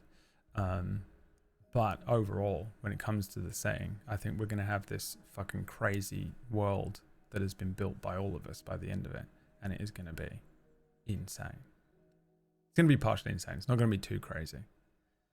Because this is something that I can talk about because I've been now writing this setting for months and months and months. And it has been so much more difficult than if I was just writing it for myself. Because I've had to, at every step of the way, be conscious of the fact that they need to be able to read it and understand it. And also, I need to just write it, present it properly. Normally, I would literally just be writing. And then there are dick butt people. And then I'd get six months down the line. I'm like, a player comes up to me and goes, what's in that cave? I go, let me have a quick look at my notes. It just says dick butt people 6 times. And I go, the craven ones. And they go, what are the craven ones? And I go, they're kind of phallic. No, I'll just say the back members or something. And then like but then I can just waffle and just make up something on the spot. But when it comes to presenting something that other people will potentially be having to read later on, people 6 times. it is so much more difficult to do. Anyway, yeah, I think those. Do you have anything whack? Any major? I will keep things? mine quick fire. Unlike these two goobers. Fuck you, man. Start the timer. Let's see how quickly it's taken. He's already a minute in. First and foremost, and I was pretty regimented with this on a few projects. I write down goals. What are my goals with this story or thing that I'm trying to do? And they will probably change over time, but I think getting the initial goals down are really important for you to start. Goals, then, and this is something that I have sort of found recently to be very helpful, just getting a map, a rough map, figured out early. What kind, like based on my goals, what kind of map do I need for this world? Because the geography and the environment that the story takes place in shapes much of all of the locations in the world, right? I mean, you make the locations and then you say, okay, if there's a village here next to the mountains, why is the village there? It's there for a reason. That's the way it's worked throughout history on Earth. We create a town in this location because it has access to clean water and food, and that's huge. So getting the map done early, I know it sounds crazy because you've got these grandiose ideas for maybe a location pops in your head. Figure out where that place is on the map that you make. Just make a rough map, that's fine, and then you can flesh it out. And then the third one would probably be... I think coming up with a bunch of bullet points of cool ideas that you have for the world. And then that is your foundation, and you build everything else off of that. Yeah, everything else you can basically do in play. One of the best, honestly, the best way to world build is to just run an entire campaign from it. Because at the end of it, you just will have so much information, even if it isn't about... I know this isn't always possible, but even if it isn't about they might only be in one small part of the world where they're walking around in circles and circles, but because they keep asking questions and keep bumping into people and you keep trying to add varied things in, you end up just fleshing. You're like, this guy's from overseas, this guy's from over here, this guy's from a different plane of existence, but then you have to figure it out as a GM, so you write it down and you keep adding notes and notes and notes and notes until you just have so much. Like I had that whole world build for Lacrin because I've ran 3 years worth of games in there. And by the end of it, I was consulting my own notes rather than inventing. And just, I wasn't making stuff up when I was GMing. I was having to go through my own notes and be like, what was that again? Because you just build. You build the whole thing. It's how you go. And when you're GMing, it's all you think about. It's the pillar of your week. Your show or your shows or your game, it becomes the thing that is just in the back of your head. And now it is the hinge of my week. I just work around that. At the moment it's Tuesdays. Tuesdays is like what I'm working towards. I get to Tuesday, I run a game, and I'm working back towards that again. Everything else that happens in between there is just stuff I'm doing, and there's a piece of my brain that is constantly like, oh, what if a vampire just shows up, or whatever. Can I tail end onto this last little bit here? Yeah, I mean, Whack answered the thing for like 30 minutes anyway, so we might as well at this I've point. Been waiting so long. In the military, when I went to A school to learn how to be a cook. Ace school? You were an ace pilot? That's cool as shit. That's wow. right, yeah. I was in Top Gun. So they taught they teach you how to cook as you're cooking for the facility, for the whole training facility. That is how you are learning. There's a month or so where they've got you in this sort of practice galley where you're learning how a lot of your skills and some of the rules and what you can and cannot do. But then after that, you're cooking for the entire facility. I think that that's probably one of the differences for writing for a lot of different people. You can build everything from the ground up, and then start writing, or you can write and let it flow as you go. Get your main points. Like these guys, you have your main points, and then you just go. You are doing as you're creating. You are creating as you're figuring it out. I think it's great. I think it's probably one of the more efficient ways of doing things, and it's a lot of fun. But that was it. That's all I wanted to add to it. I really like your guys' explanation for your processes. All right, we can finally move on now that Wax Stevens literally Finally, shut the fuck up. The next I like his voice. That's good. question is from Bear of Flame. Never heard of him. How do you juggle themes and ideas? Is the entire question. I think the first thing we need to do is define what a theme and an idea is, which we're going to leave to Wax Steven. Oh, damn it. All right, I was ready for that one. I know, that's why I switched to Wax. Theme versus an idea. Well, I guess a theme is just kind of I think it's closer to the genre and style that you want to run, right? Like, yeah, I agree with that. Yeah, an it's such a idea larger is thing. Yeah, yeah. I mean, themes will break down to like, okay, for an example, I play with a lot of themes that involve creativity, and PB will bring up a lot of themes about memory and identity. I think Brad will bring up a lot of themes about like power, and I think there's a lot of, of those sort of, they're more overarching, like. I'm desperately trying not to do it with side quests, by the way, but if they stumble upon the main quest at any point, I'm in trouble because it's in there. I've written it in. I couldn't help it. I was like looking through my code. I was like at the keyboard. Yeah, I'm looking at the code of my game and I'm like, oh, okay. Maybe God needs to die. There is I don't know. no theme of like power and corruption. And then I was like, oh no, there's a whole tyranny secret story. Oh, what have I done? Yeah, so I it's think scary. Yeah, I mean, I think those are themes, and those are almost like goals for me, I guess. I love a theme, like almost like a metaphor, almost.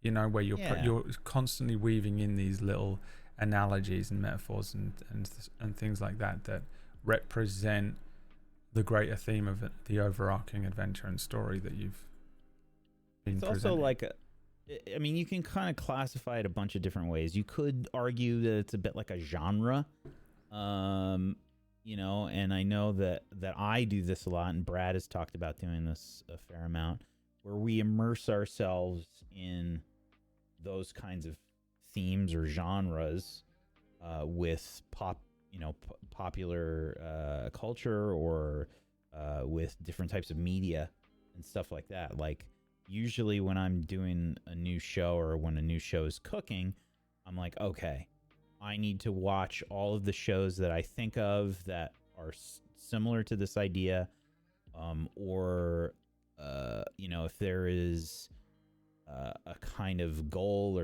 or theme that I want to hit, what shows, what comics, what type of thing, what type of media do I think of when I think of that?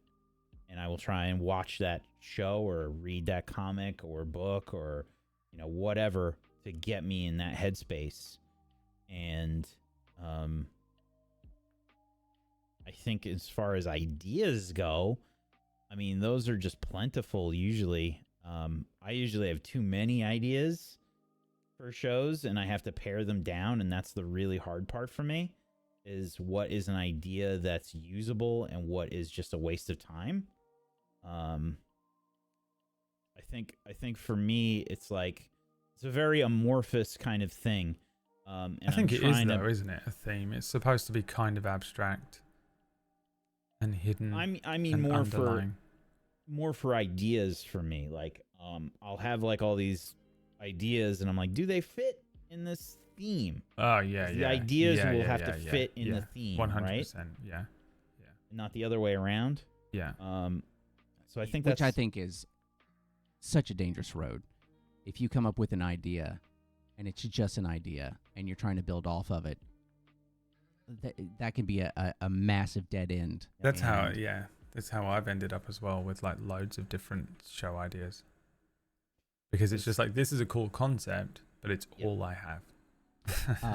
There's I've definitely thrown out a lot of good ideas that don't fit with the theme. There's a talk with Stephen King, and they asked him about a story that he never finished, to just describe one, and he said, I had this couple inside of an airport, and the lady goes into the bathroom, and they said, I'll be right back. But then after like 30 minutes, she didn't come out, and then 40 minutes, and then over time, other people were going in there, but they weren't coming out. And he goes, I love this idea so much. And then, the police got involved, and suddenly the airport shut down. But he couldn't do anything with it. He could never figure out what the fuck was happening inside of that bathroom. I can't tell you how many times I've done that. I've had an idea, and I'm like, this is such a cool idea, but you can't do anything with it. Maybe it'll come to you later on, and you'll finally hit it, but I've also gone to the bathroom many times, lost time, and then come out of it and been like, well, I don't know what the hell happened in that bathroom. Yeah, but don't go in there. All I know is I crazy shit went down, and I lost memory of it. Yeah, I don't think there's much I could add to what Wax said. I think you're absolutely correct. It's just a very wide thing versus very specific parts that need to be in there. I think that's spot on. I think the theme is kind of closer to goals, right? Yeah. And it's like, do my ideas fit in my goals? It's paring stuff down. Like, I've always been of the opinion that, like, writing in general, half of it is like editing, and half of it is, your overall word vomit. It's the same thing with movies. Like, George Lucas says it, like, movies are made in the editing room. Because you can have a completely different movie. Zack Snyder. Yeah, you can have a completely different movie. What did I see? There was I saw a TikTok like last week or something where I think it was fucking Topher Grace is like a giant Star Wars fan, and he took the prequels and re-edited them. Mm-hmm. Yeah, he re-edited them. So there's apparently like a Topher Grace cut of the prequels online somewhere, where he's like basically, I destroyed the entire first movie. He's like, the first movie is like completely changed. He's like redone everything, and he's made all prequel movies, combined them into an hour and a half cut. And that, to me, is part of like good writing, is just how can we eliminate all of the shit we don't need and present only what we want into this. Now, obviously, you can't really do that with a tabletop game because there's other players there and it's not your story, it's everyone's story. But what can you present them so that everything is as pared down as it can be and clean and precise? I think that's a big part of it. Yeah, I agree. Yeah, I don't think there is anything else to answer on that one. The next question I changed because I originally was going to pose a question to Aaron of like, how would you build a table story show? But honestly, I think you've answered it. We went so deep in the paint with the last thing, like how would you build a setting and stuff, that I think we sort of got the answer. And it was really just a Phil question because I didn't have one at the time. So I've shifted it to one from Akipus. I don't know. Keep us afloat by tipping us. Thanks very much for the tips so far tonight, by the way. Some of you have been extremely generous, and we don't shout them out individually, but sometimes I do, but because we're all chatting. And while I don't want to just interrupt Aaron while he's like, and I was in the military, man, and let me tell you something, boy. Let me tell you, And I'm like, oh, thanks for the $100 tip, Anonymous. Anyway. Oh shit, boy! You done interrupted me, and I forgot my train of thought, boy. When they got me with the tip. Don't you know I'm an ace pilot, boy? I'm gonna fly over there to London. That's how he sounds. It is, yeah. Best impression of Aaron Black you've ever heard. So the question from A Keep Us Afloat was, when playing/writing characters, how much do you try and keep them to their initial concept as opposed to letting them take on a life of their own, discovering who they are as they are played or written? Not at all. I used to try much harder. To keep them to the initial concept? Yeah, so I know that with a lot of different characters, I think that just the truth of reality is, as people, you are nothing but constant growth and change. And you may not even realize it and to what degree that's happening.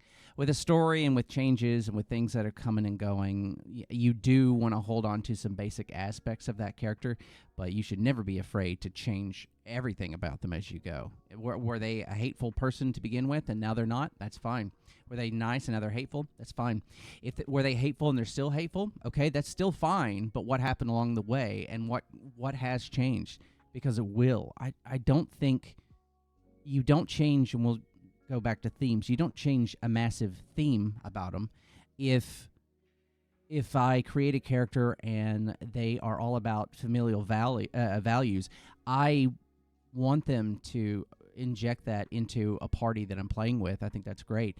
If their idea of what a family is changes because they either realize the family they had isn't the same as the family they have now, that's wonderful. I don't need to shoehorn what that character was into now. So I guess you start with something and just expect change and just roll with it. I don't think you should ever hold on to anything too hard. You're just going to stifle yourself. I think it's a bad idea as well. Like, your character will probably suffer if they only stick with their initial concept exclusively. They will never have any character arc. They're never going to go on their own journey. They're definitely not going to have a hero's journey or anything like that. They're just going to be very one note. Some people like that. Honestly, if that's how you want to play D&D, stop it. No, I'm sorry, go ahead. Deep down, stop it. But if that's how you want to play D&D, no, it's not. Some people play D&D. Yeah. We play D&D quite differently to a lot of sort of orthodox D&D players. They're just kind of in there and they're like, I am the muscle-bound, dumb, fighter. God, I want to be that so bad. That's it. That's what. And then, it's more of like, you're almost playing it like you're playing like Diablo or something. You're just all online playing together, but you're playing in real life. If the way you want to play D&D is that, like, this is the character I want to play, I don't really want to change them too much. I'm very happy to just, like, show up with my character sheet, roll some dice, drink a beer, eat some chips, go home. Cool. And, as long as everyone at the table doesn't fucking hate you for doing it or something, in general, if you're not somehow ruining the game, then that's all good. But I think, we'll answer from the perspective of generally how we are aligned in thinking and how Tablestory presents shows usually. If you have a character that is just going to be pretty locked into their initial concept, unless their character is that, like, unless your character is like, I'm a robot and I want to be exactly the same the whole time, because that is almost that would be such a challenge for me to play, to have a character that remains exactly the same. Growth. It would be almost impossible for me to do. But it would almost be interesting to witness as a foil for the other characters in a show, something like that. But yeah, I think if you have a solid initial concept, stick with it for a little while, because then you learn who your character is. Other people at the table, or maybe even viewers if you have a show, will get to learn who that character is. And then as you shift away from it, you grow and that character becomes more real. That's the thing.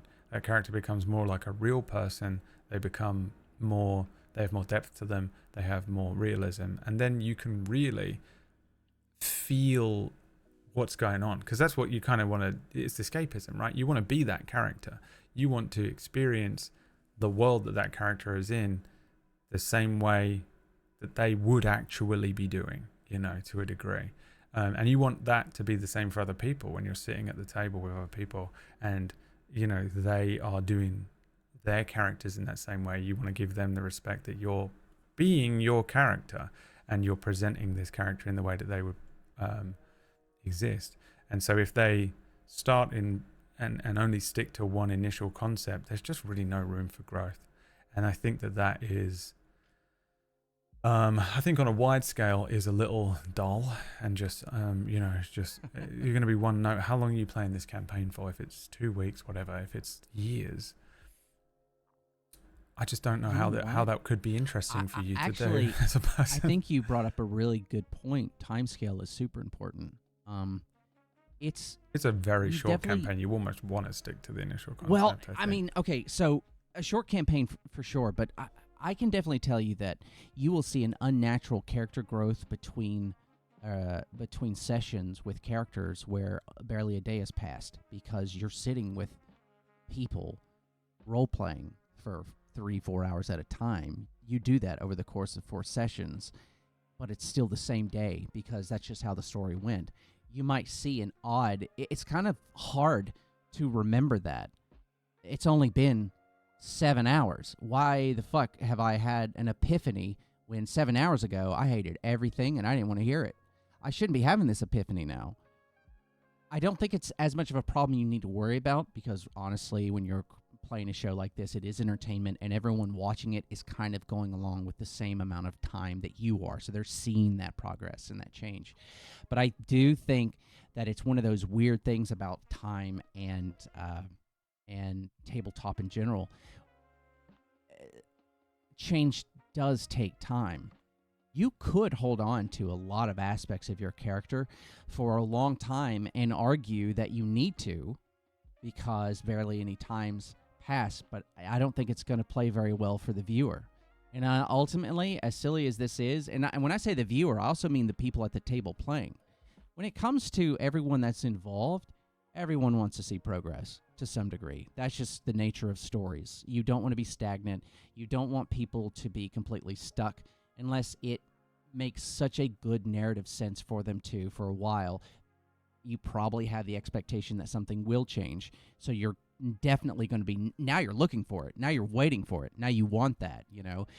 You find out that somebody killed their brother and they're having to deal with the fallout that now all these people that they've been traveling with for a couple months know they murdered a family member, and that drastically changes the entire dynamic of everything. How do you not let that affect your character, you know, and how you interact with that person? It's hard to imagine, but I also believe it to be very true of a lot of people. I think a lot of people in the world suck. And I mean, I'm not talking about like necessarily you and your pals, but you can imagine someone at a table being game ruiningly annoying with that kind of thing, to the point where I honestly think if your character isn't in any way growing or changing or moving away from their initial concept, then you must be doing it in a way that is quite literally an attempt to disrupt. You know, like Wack mentioned a story about how he had a player that basically just at one point got bored and ruined everything. And I'm like, it's got to be along those lines for someone to be that belligerent at that point. It's so selfish. So yeah, I mean, I think a thing that is key when you're like playing these characters, or maybe I shouldn't say I should frame it as myself, but a thing that is key for me when I come up with a concept for a character is to remember that forever. Remember that and hold it in there, because that's realistic. You know, like Wack was saying, you wouldn't recognize who he was as a kid. I bet we would, because there are core traits that are in you that are in there forever. You can change a lot, and like, I mean, I think you'd have to be around me like a lot to see the core traits that are in there. that make you a person, because I just don't think it's possible to change those. I think you can be traumatized and mashed up and or spat out and stuff, and you can hide those and you can change. I think it would take a lot longer to see them. How you interface with them, yeah. But I think if you were around me, it's a difference between being around me for a day and being around me for like a month. You would definitely see them after a month, but I don't think you'd get them after a day. No, I mean, if Brad, who was 21, walked in right now, you'd be astonished. You'd be like, "What the I'd fuck?" be freaking out because that's be one physically of the weirdest impossible that's ever happened in the history of the. You'd be like, "Oh, I'm on acid again." But in terms of who you are at your core and your values as a human being and who you who you are on, like what your soul is, whether you believe in a soul or not, but whatever that is, I don't think it changes too much.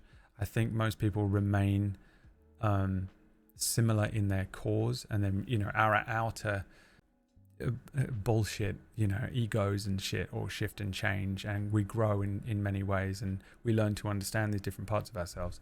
And I think that is your character's initial concept, basically. I think when you look at your character's initial concept, if you go too far away from that and they change completely, it just doesn't make sense either, because they're not them anymore. And it's a good way to sort of, I think, play a character. Maybe you have a shitty rogue. That's what Ty was. Ty was a shitty rogue at the beginning who had no interest in anything other than sort of a vengeance thing, like kill the king, and just like, I'm a weapon and I can never feel love or whatever. And by the end of it, slight spoiler, in 3, 2, 1, he has like a family in a flash forward. He's married, he's got kids and shit. Spoiler, it's over.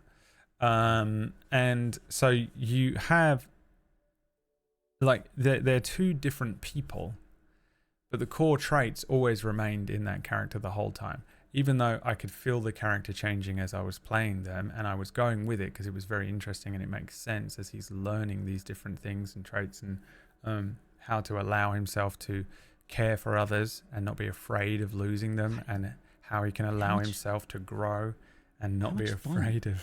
Is it to watch that happen? Yes, I love it. I love it so much. It's incredible when you justify it when you're able to justify it, because other players are like so good at this, that, the other. So you have like these moments that will change the character in a justified way. They grow, but then you can have this core concept if you have that in the back of your mind. Basically, is my point. The whole time, I think it helps you to work out what they're growing from, in a way that makes sense. Otherwise, you're just going, I'm a rogue who's like kind of pissed off with people. Now I'm a paladin.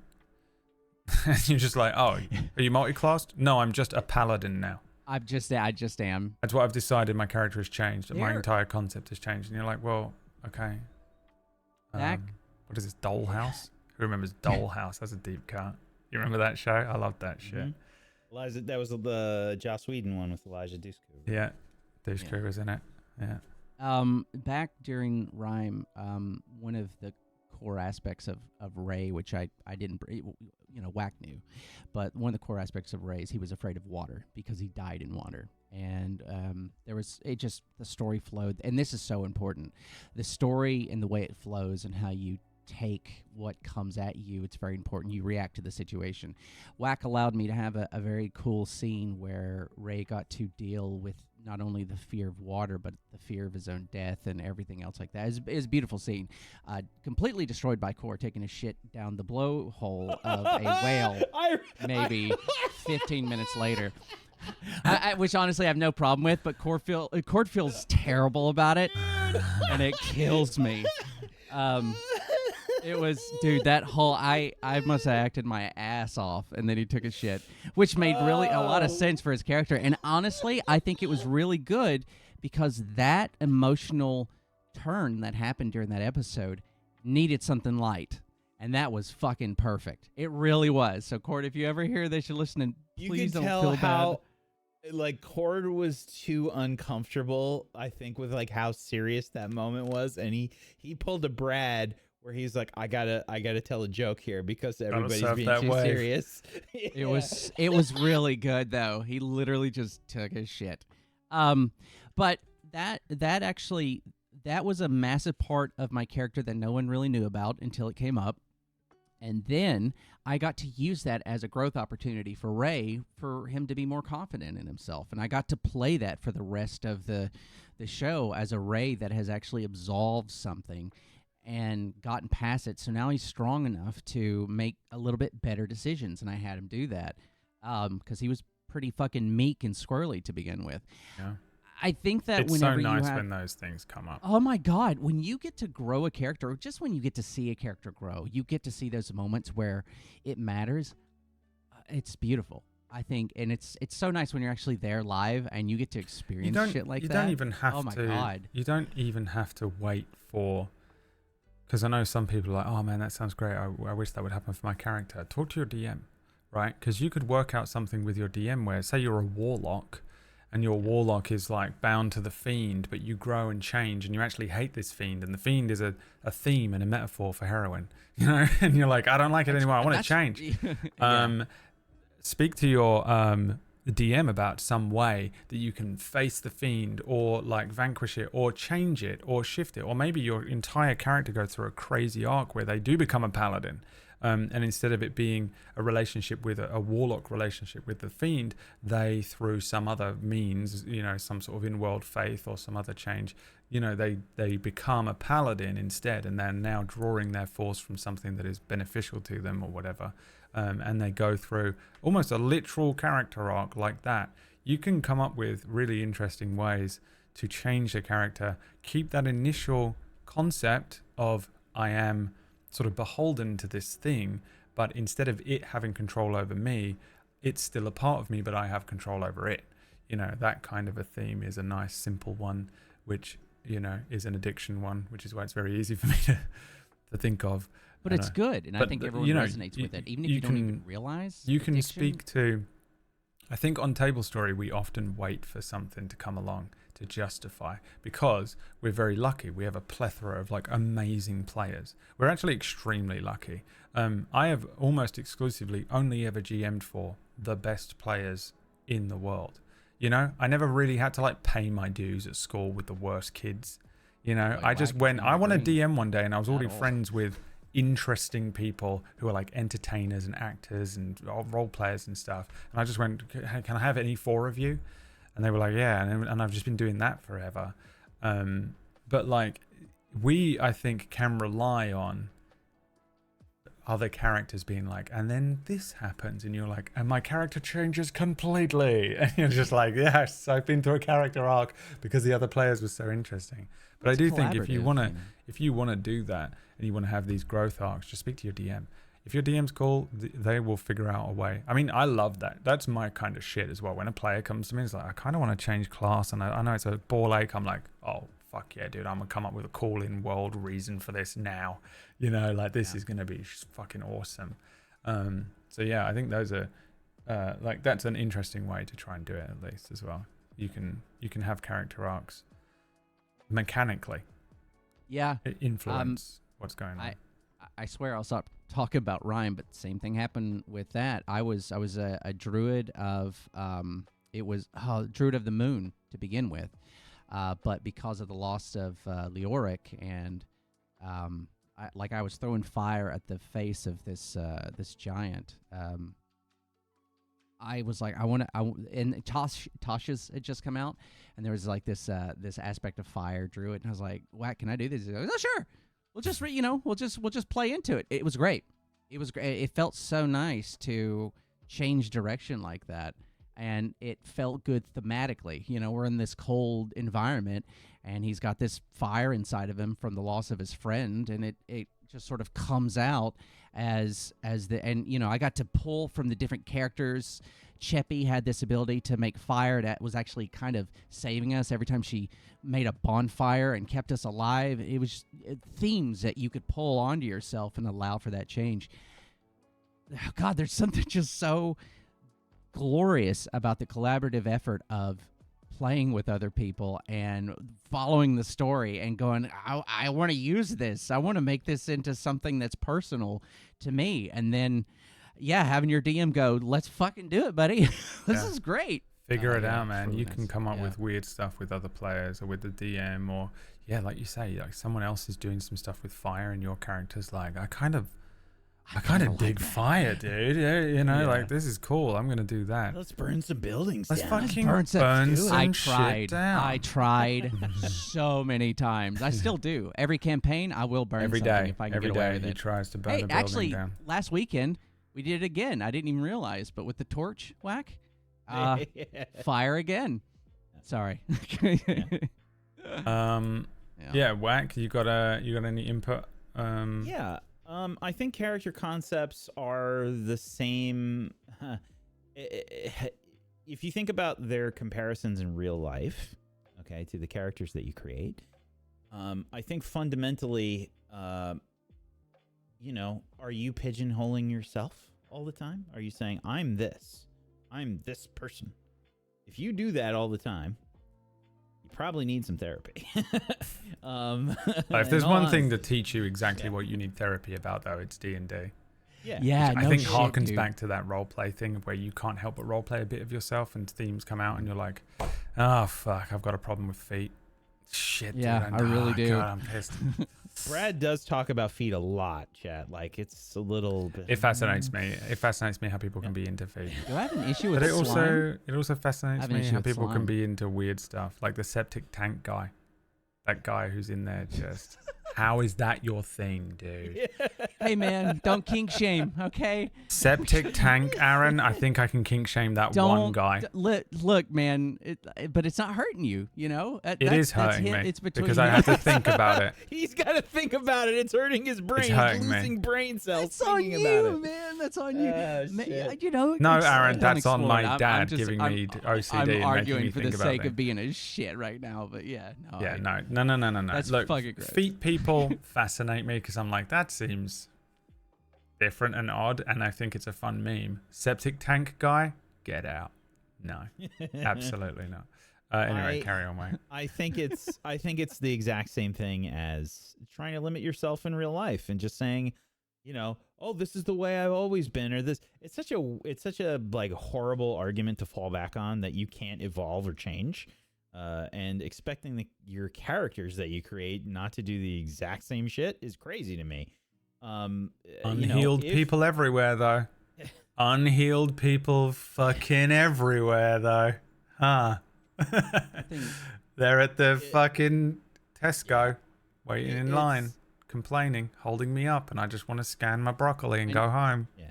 You just want I to just say, wanna hey, you should play D&D. Scan my broccoli and go home. There's a big difference between saying, like, oh, that person will never change. What somebody means when they say shit like that is that thing that I don't like about that person will never change, right? It's not their entire being. It's one aspect of their personality that's probably not going to change because of habitual reasons or what have you. But that's really what somebody is saying when they're saying that. It's like, I don't like that person never puts the fucking cap back on the toothpaste. Yeah, that sucks. Put that fucking cap back on the toothpaste. Yeah, I don't like them Put either.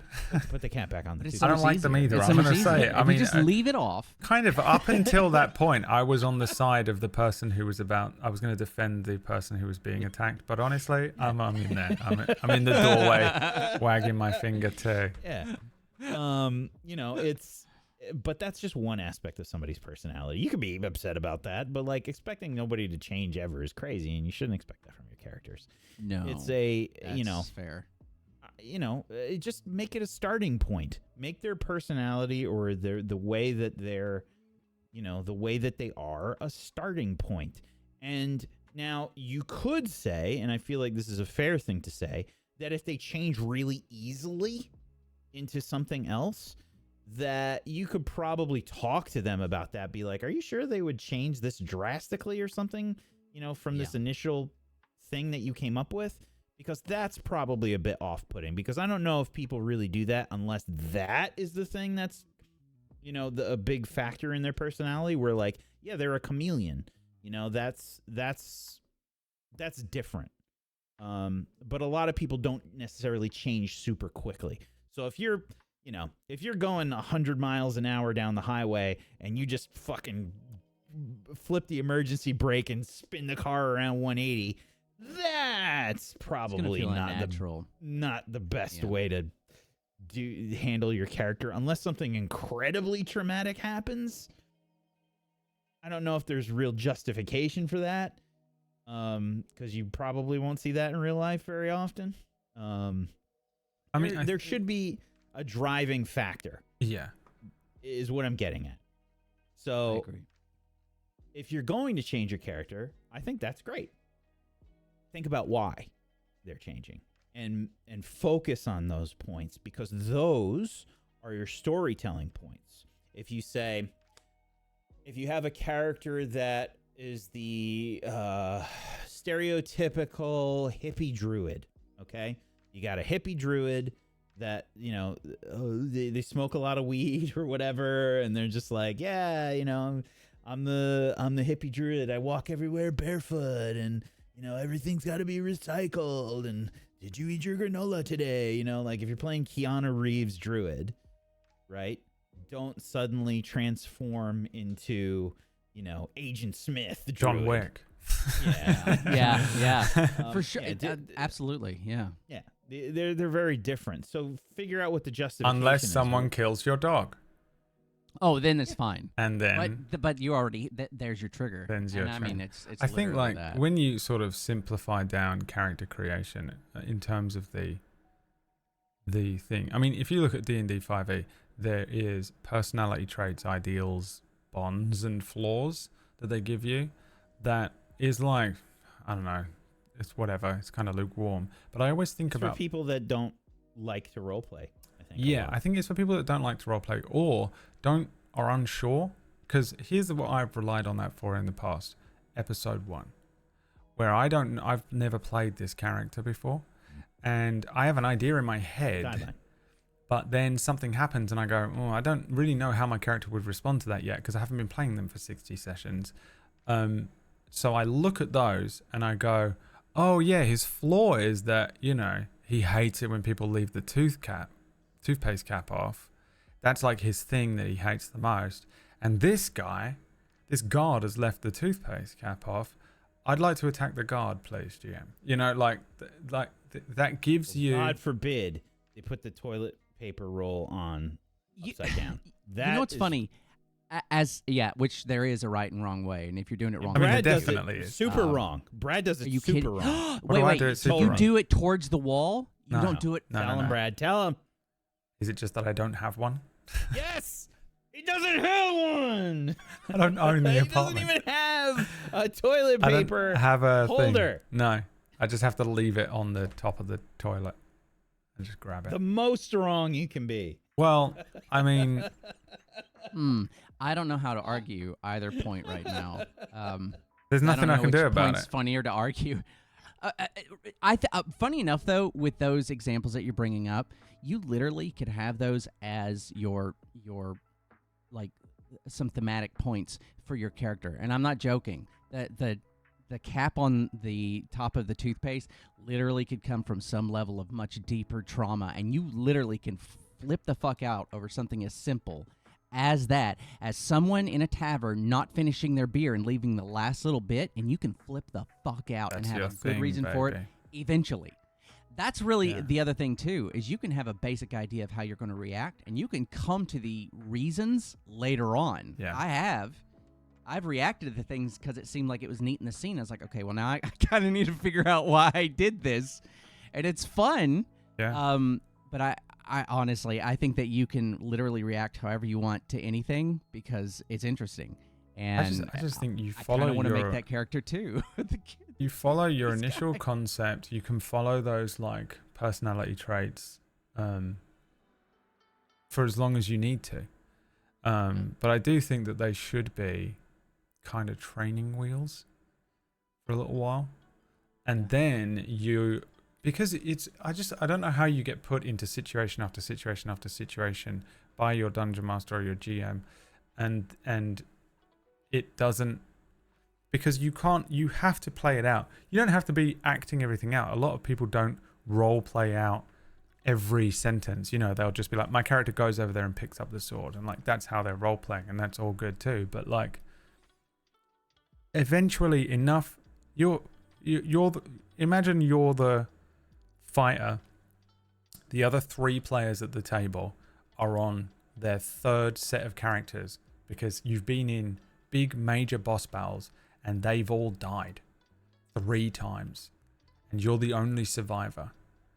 How are you not affected? How does that not change your character? How does that not at least mean when you come to the mouth of a cave, your fighter goes, hold on guys, let's just be really cautious. And they're like, nah, let's just go in. And your fighter now goes, I would like to actually stop everyone in the party. I will do it forcefully if I need to. And I'm going to check the edge of this cave for every trap I possibly can.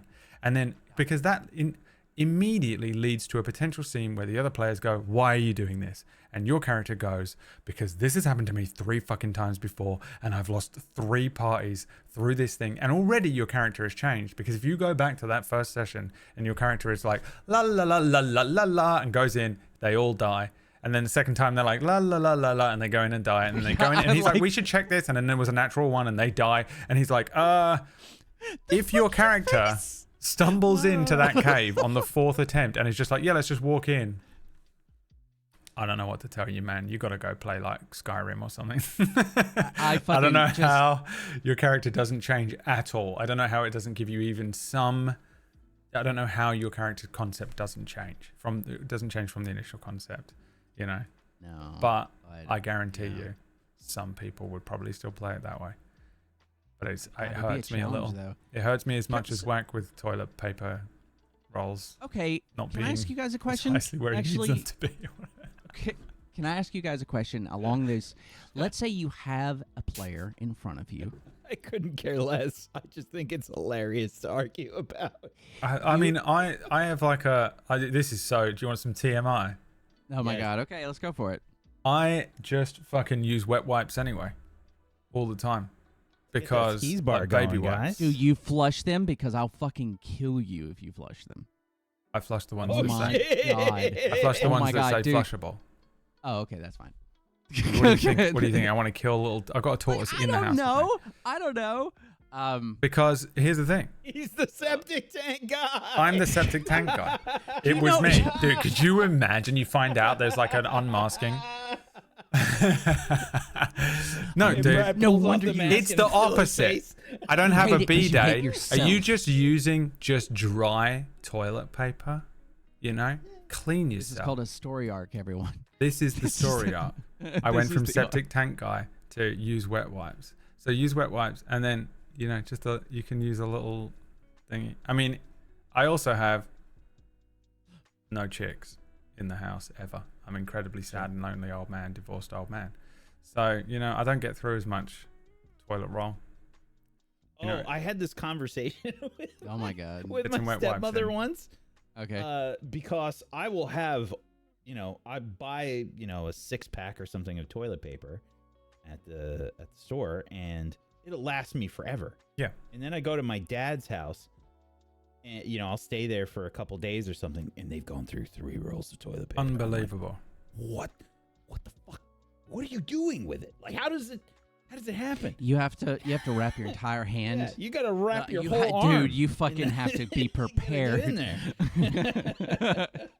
It's the ladies. Man. Ladies get through toilet roll. I have saved so much money since the old ball and chain got out. It is.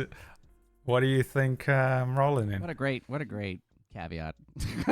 So when you're looking for the positives, I get to save on toilet. I saved a lot of money on electricity and gas. Okay, all right, yeah. You know, those fucking 4-hour baths, and just sitting in there with an iPad. Next one. Oh, the water's cold. Roll the fucking thing again. I'm gonna watch another thing. Get out of there, dude. I haven't had a bath in 15 years. I'm the septic tank guy. I said to chime in on this one.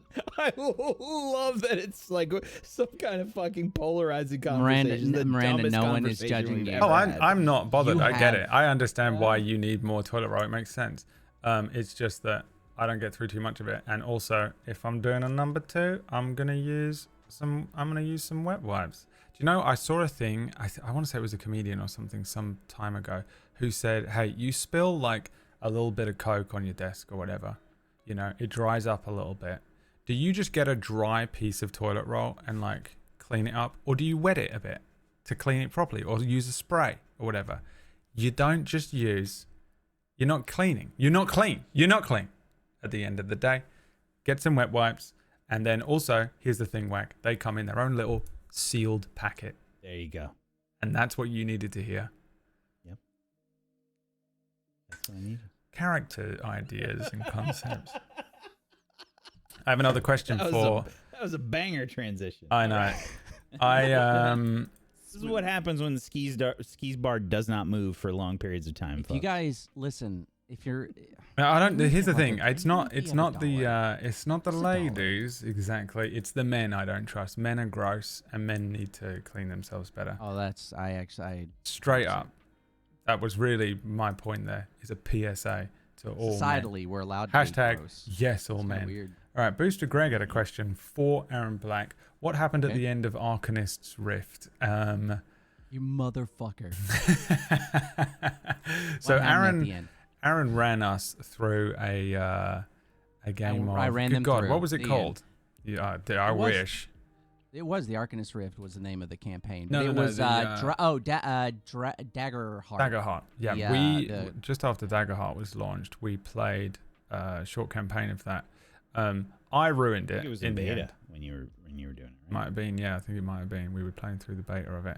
I ruined the entire thing and forced a slightly early end because it was right as I started to get sick last year, which lasted, Aaron, 6 months. If that makes you feel better, that I wasn't No, faking. why would it make me feel better that you were sick for 6 Because months? I will That's fucking hold awful. until the day I die the guilt in my heart that I ruined your campaign. Oh, you didn't ruin shit, man. That And, was it was like I think right he at the did. beginning. He's been using wet wipes. I've now used wet wipes. I sat there. There was a night we were playing on Saturday nights, and there was an evening where I was like, I felt so bad. I felt so bad. I was like on death's door, but I was like, I don't know what's going on here. And, I just thought this thing would be over in a week, and I was really dying like that whole time. Like I was just trying so hard to just be conscious and like try not to ruin this entire thing. And you might be like, well, Brad, it's not that important. Why did you have to be there? Because I was the one who started the call. So if I left the call, it would have the whole thing would have gone down. So I was like, I have to be here till the end, and I was dying. Forced Aaron, because I was like, I'm literally, honestly, gonna throw up and die. I'm so sorry. And Aaron was like, okay, I will bring it to a close, But it was the last session. So we had to bring the ending forward a little bit. And since that day, Greg has asked, without fail, twice a day, what happened at the end of Arcanist Rift. okay. I will give you the end of Arcanist Rift. I will say and this much, Aaron, as well, just in case people are wondering. It was fucking cool as shit. Arcanist Rift was dope as fuck. It was me, Ratch, Kyorki, Greg, and you. That was it, right? Was anyone else in it? Yeah, No one else is in it. No, that was it. And I played a frog, and it was fucking awesome. That- His name was dude, the Dilly fucking, Wiggle, and it's yeah, one of my favorite unmovable characters I've ever frog. played in my entire life. It was a lot of fun. I will, Greg. I'm gonna give you the end, and that's without giving anyone listening the beginning or the middle of No the entire context. campaign. So what happened? The small I can't remember their name. The Simeon or Simia, the small Simia, which looked like the prince but wasn't, and was trying to summon the Balrog, I believe it was, the huge other creature with horns. Their love story came to fruition. They did get to live together. You guys ended up having to sort of change places with that creature being summoned to the main plane. and he was summoned into the lower plane, and I can tell you that those two lived happily ever after. For you guys, you were liable for all the fucking damage because you were the only ones at that. Everyone ran, and you guys didn't. And that place was fucked. All the glass was destroyed. Wood was splintered. The entire cobble was just annihilated from the summoning circle. You guys were going to prison. We spent the rest. We immediately. did 25 to life. We spent the rest of our time serving for terrorism. And what you guys don't know is they fucking deserve it because the so amount of deserved it. guards that they just let gurgle in their own blood in front of them just so they could escape. It happened more than once, and it never should have happened once. They were awful, and it was so much fun. It was so much fun. In my defense, my character would have done it. Oh god, every time I tried to set up a fucking like a battle, they would talk their way through it. I remember. Every Now this time. is the first thing you ran as a campaign, right? This was your first campaign. Yep. So Aaron is like, okay, guys, this is my first ever campaign. Take it easy on me. He went, in front of you, there are some yetis, and they are violent and angry or whatever. And we managed to, by the end of it, have the most wonderful They were buds. dinner. We had a wonderful evening. This yeti was in like a vest. Like a robe. And a robe. He was in a Hugh I was like- Hefner and he was robe. in a Hugh Hefner robe, and he invited us in for dinner, and we all had some fucking brandy or sherry or something. I can't remember exactly what. Yeah. It But was we had the sherry. most wonderful evening with what was supposed to be a basic random encounter. I think They needed its blood, which it gave willingly, by the way. we went up there. Aaron was like, "Well, they need its blood. They're obviously gonna just fucking run up there and stab it, kill it." But I set it up goop like up he some was. jars of blood at the I was end. ready. Oh man. And we went up there and we just had the most wonderful evening with these yetis, and it willingly gave us a vial of its blood. We went back, Yeah. and then we It was. committed varying acts of terrorism and Oh, chaos. so many crimes, so many awful, and it's just one of those I things think which it's I a good learning curve for a first-time GM to have chaos of the something rolls. that you cannot possibly fucking ever predict be one of the first goddamn things that happens. You're like, goddamn, like Wack was saying, you've just spent 6 months preparing for every possible scenario, and the moment they fucking start, they're like, what about scenario 11? And you're like, wait, what, scenario 11? But I've only got A through Z and then 1 through 10. What do you mean? What's Yeah. scenario 11? They're like, we're doing scenario 11. And you're like, oh, fuck you. Are you kidding me? That's a good rule of thumb, I think, for the first GMing game. And then 2 is just a bunch of dickheads ruining everything. Ruining It's not everything, ruin, though. burning everything The down, thing is- destroying everything, murder hoboing their way through everything to the point where you're like, I hate this. Why did I choose to do this? This is fucking awful. This is awful. You've ruined it. You're spoiling. You're spoiling Listen. everything. No, there was. I can tell you honestly, that experience was probably. It was the last The time you best felt thing. anger. I think it was the last time I felt anger. Nice. My face was so red. I forgot. Apparently, that's my PTSD. That was it. So no, I will say that honestly, probably the greatest thing about that entire experience is it did really teach me.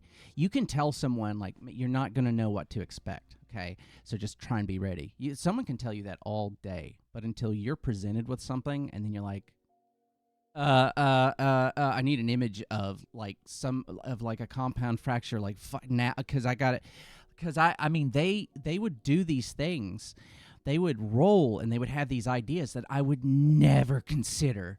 Next thing I know, there's a dude with a punctured lung, and they're just standing over him and just going, "Oh no," and then as he's gurgling and awful. looking up, I was like, if they just roll him to the side and it's a sucking chest wound, maybe nope, they're just gonna let him drown in his blood. If Yeah, he drowns in his blood. if we had been 1% more awful, it'd be up there with the Denki regret for me, for how badly we treated you as a GM.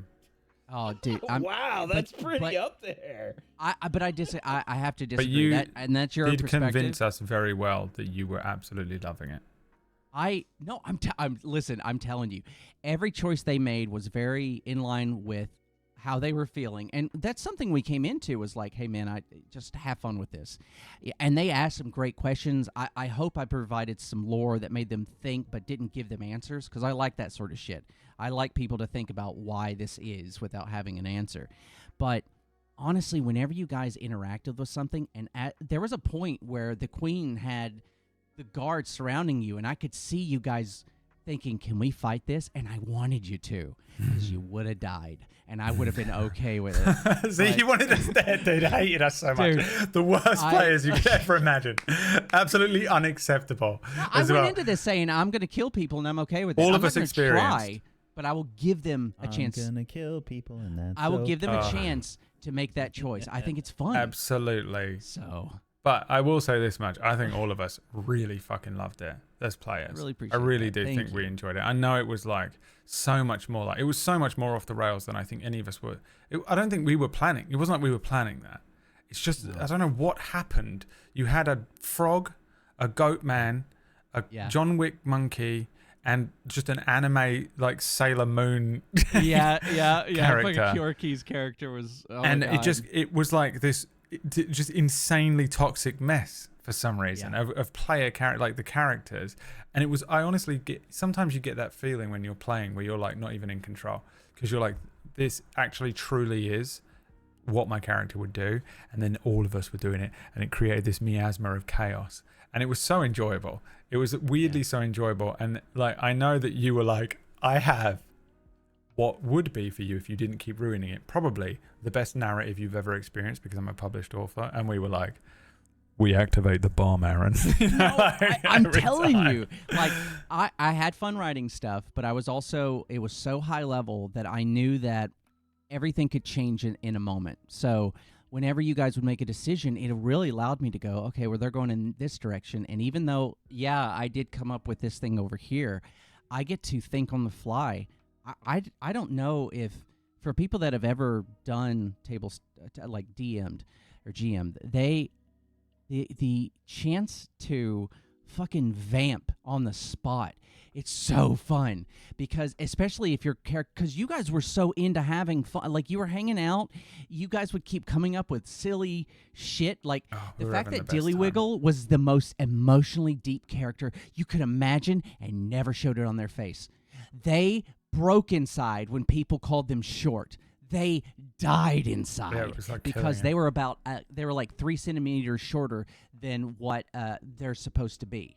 That race is not supposed to be 3 millimeters short or whatever. It was literally millimeters. Yeah, and he was, and we would roll. Kyorki would be like, I want to roll to see if I recognize if he's dying, and be like, no, you have no idea. It's like he is dying inside. He doesn't want to exist. His face remained exactly but he the seems same. fine. He seems fine. And he was crying. It was literally having like a manic breakdown, but nothing would change on his face. She did eventually figure it out and like try to comfort him, but it was great, man. I fucking loved that whole thing. I love that whole thing. Apart from when I completely ruined it at the end. You didn't. I was so unwell, and I didn't even know. If I could go back in time, Aaron, the things I would be like, do not join that call.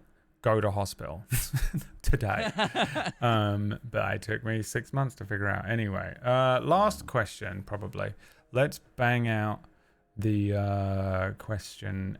Let's do a relative quick round if we can. Sure. This is from, and I changed this one up as well, like mid-show. I can't remember what it was before, but this one came in. I think we were already live, maybe, or it was just before we went live. Christine Plum. Is that your real name? Christine Plum, an author. An author of children's novels. I love it. Yeah. Little children's books. That is a great name. Christine Plum. If you're not an author of children's novels, or maybe like the illustrator, you change whatever you're doing and become that. How many drafts do you usually write before setting on a final product? Is there a method you use for each draft? E.g., on the second draft, perhaps you focus on XYZ things, or does it depend on the project itself?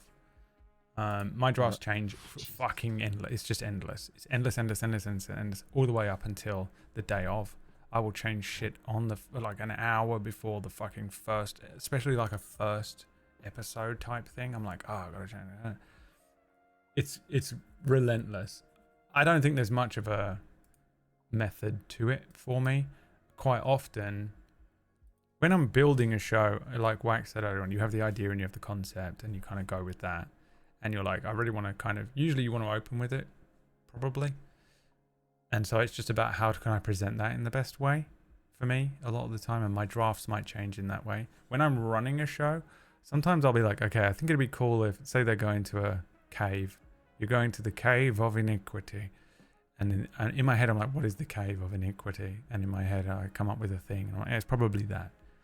And I'll maybe even plan it, write it out, maybe even start putting stuff down, maps and shit. And then I swear to God, the night before, I'll be laying down to go to bed and I'll have the best fucking idea I've ever had in my entire life of what the cave of iniquity could be. And then I get up and I'm like, fuck, I got to do what over the last 6 days I've been slowly working on this other version of it. Fuck all that out and just fucking start to find, I need the right map, I need this, I need to prep that, I've got to get the right music now, I've got to change this fucking thing, I've got to prepare all these different possible encounters. So yeah, it is a lot of the time for me, my drafts change because of I have a fucking spark of inspiration that will hit me that I think is pretty cool. Did it with SideQuest yesterday. Had an idea of what was going to happen next week, was pretty set on it. Fucking changed the whole thing. Just went, fuck all that, dude. This is way cooler. I'm doing this. But yeah, when it comes to like properly writing an entire like a whole show of a thing or a whole adventure or whatever, I do a lot of drafts usually. It just constantly changes because I don't know about you, Whack, and I have no idea about writing a novel, Aaron, but with a campaign, I build it in like random patchy parts. It's not just a straightforward build. I will work on this random thing, then I'll work on some like map or something, and then I'll work on a village, and then I'll think of more like characters, and then I'll work on other bullshit.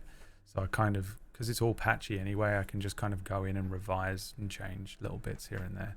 Whack can't actually speak because the cat will leave. So we're going to go to Aaron instead. Oh, it's fine. How many drafts do you do? So it's almost endless, I think you could say, but that's because of my writing style.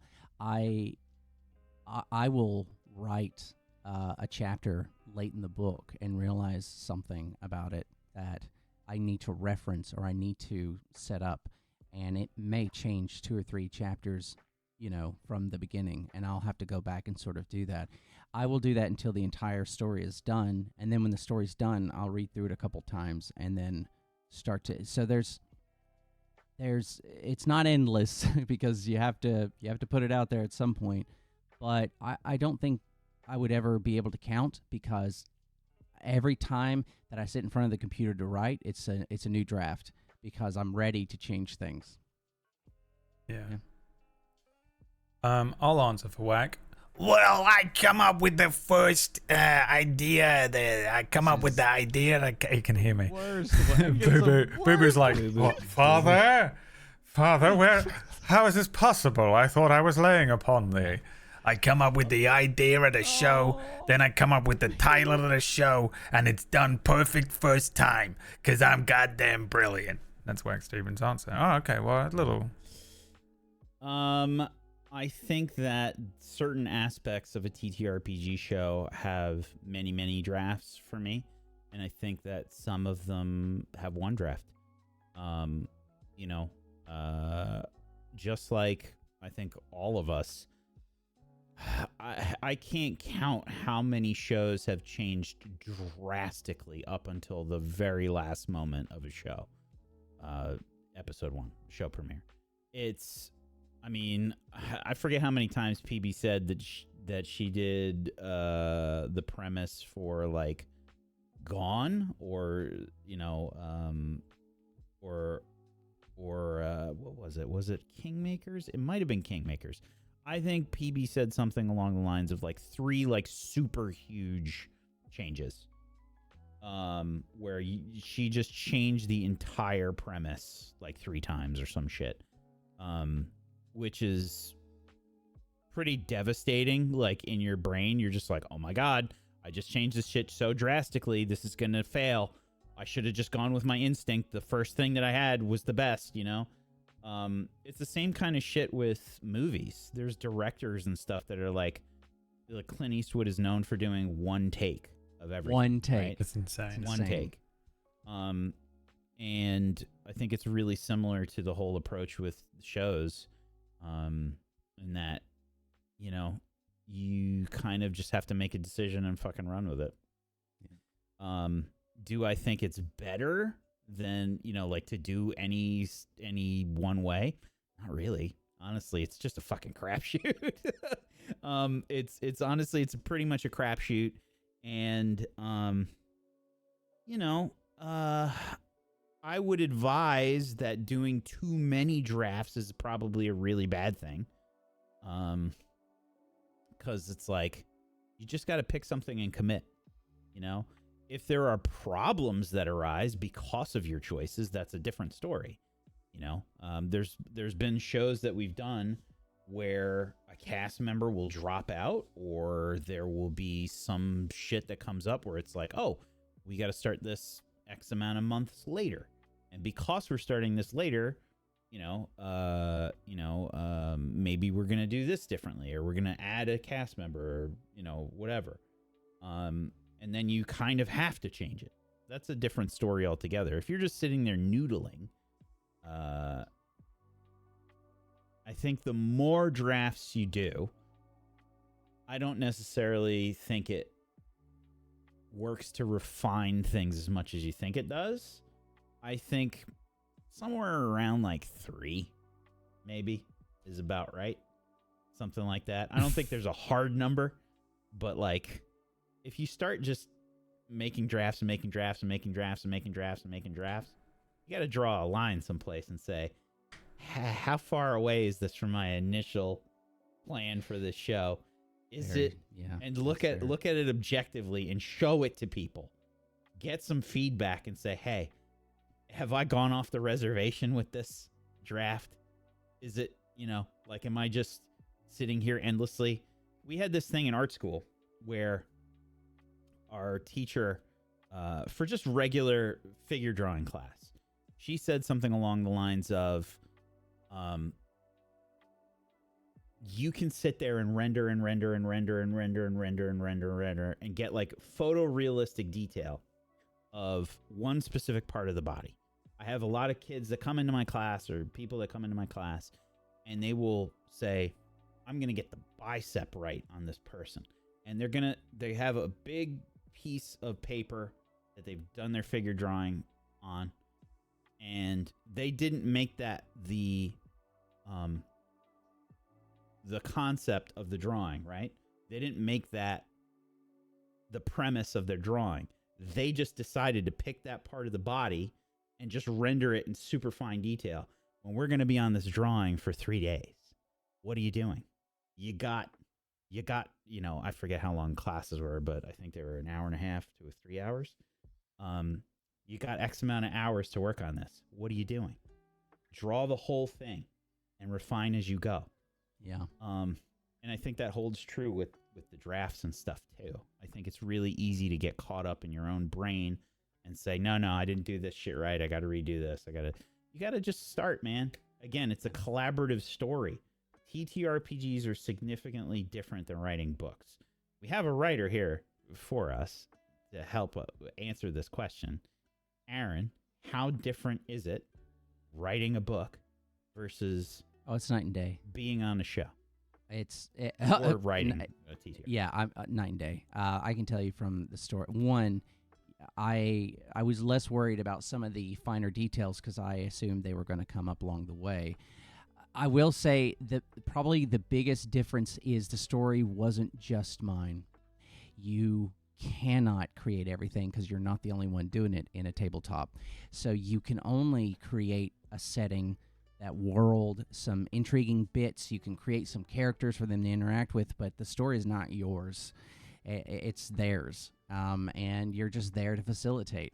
Writing a book, I believe that once you write a book and a story and you put it out to people, that's when you lose that story. It's not yours anymore. It's everyone else's. And I honestly believe that if you put a story out, people can run with it. You ship whoever you want, man. You make that story yours. I'm okay with that. I think that's super cool. I love that sort of stuff anyway. But until it's in your hands, I'm creating everything. It's in my head. I can talk to people and share my opinions, and that's super important. You will get inspiration, but it's still down to you to make those final decisions. And with a tabletop, it kind of gets locked in when you guys sit down. You go through some sort of scenario and you create some sort of little story beat. It's really hard to go back and change that after, you know, a couple sessions. It's part of the world now. So yeah, it's very different. I think Wack is right, and I think one of the things that you gotta keep an eye on is getting too far away from your original concept. Like, the reason that you had your original idea, or your original, like, oh, this would be a cool idea, when you start doing different drafts, you get further and further away from what that original concept was, because you're now focusing on something else. And you lose sight of what was the cool initial hook and grab of the original thing, because you've refined it so much it's no longer that. In editing, when you watch the same video over and over and over again, and you're just refining little bits and making it perfect and perfect and perfect, you can lose sight of pacing of the overall thing, and you can you just sort of forget what you were doing in the first place, and it just becomes this set of tiny little refined things rather than a flowing piece. And I think that happens with drafts a lot as well. You've got to just make sure that you hold your initial cool idea in the right place, and if you want to change like how you present it, draft that way. That's kind of cool. With Cura, originally it was going to be orcs who were vampires that were killing everything. Oh, that's awesome. That's actually Quite a bit different. Yeah. That's insanely different considering what you. I wonder if I pull ended up up my with. notes, I wonder if I still have the original notes, because it became, That sounds like Murgle's fan fiction from. it really does. They were sexy orcs, though, right? I've written here, All sexy orcs are orcs sexy drawn orcs. by Murgles. Did they have tentacles and or a whip? I On wrote, them or on them. the orcs were once brutish, but somewhat friendly, kind of tribal. But then a terrible curse transforms them into vampire-like creatures, and they become sort of bloodlusted and aggressive and mad. They use death magic and strength in numbers, and they begin blighting the world because of the curse. They cannot be bargained with, reasoned with, or understood, I wrote here, which is straight out of Terminator, I think. Man, I'd get the party killed because I'd be trying to do that the whole time. What was the name? I'm sorry. What was that fucking character you created that was... Oh, what was its name? It was like a ice guy, like... what From was it? Rhyme. Oh my god, what was that guy? I didn't You create the created character. It was. I just gave them a personality. Yeah, that means you created the character. And I was like, Yeah, guys, you let's listen fucking to him. don't I you dare fucking... try and I pull I that. can't even remember the character's name, but I know who you're talking about. I'm sorry. The Brad, I Wax didn't mean to Steven interrupt you. equivalent of Orcish saying it's what my character would do, when we all know that it's what he would do. Oh god. Anyway, sorry. Well, that's it really. It's just that you refine and refine and refine until you're away from anything that resembles your first thing, you know. I mean, for me with Cura, it wasn't that. It didn't matter what the blight was, as long as something was going to kill everything, which is why I sort of changed it to a sort of a lich. But also, I'll tell you another thing that happens when you refine things too many times. You run into the risk of like creating plot holes too, because you're refining off of little things here and there and there until eventually That's the same in writing a novel. It's so dangerous. you just create plot holes all over the place because you're endlessly refining little details, but you're forgetting that the reason that detail was in there in the first place was here because of that, because of this thing, and then you're like, It's so dangerous. and you just don't, you're not even aware of it as well when you're reading your own work, because both versions of the past exist in your brain, but when you present it to someone else, they only get the one version. So sometimes you're reading something and it makes sense to you because you knew how it used to be, and you don't know how it feels to look at it with fresh eyes.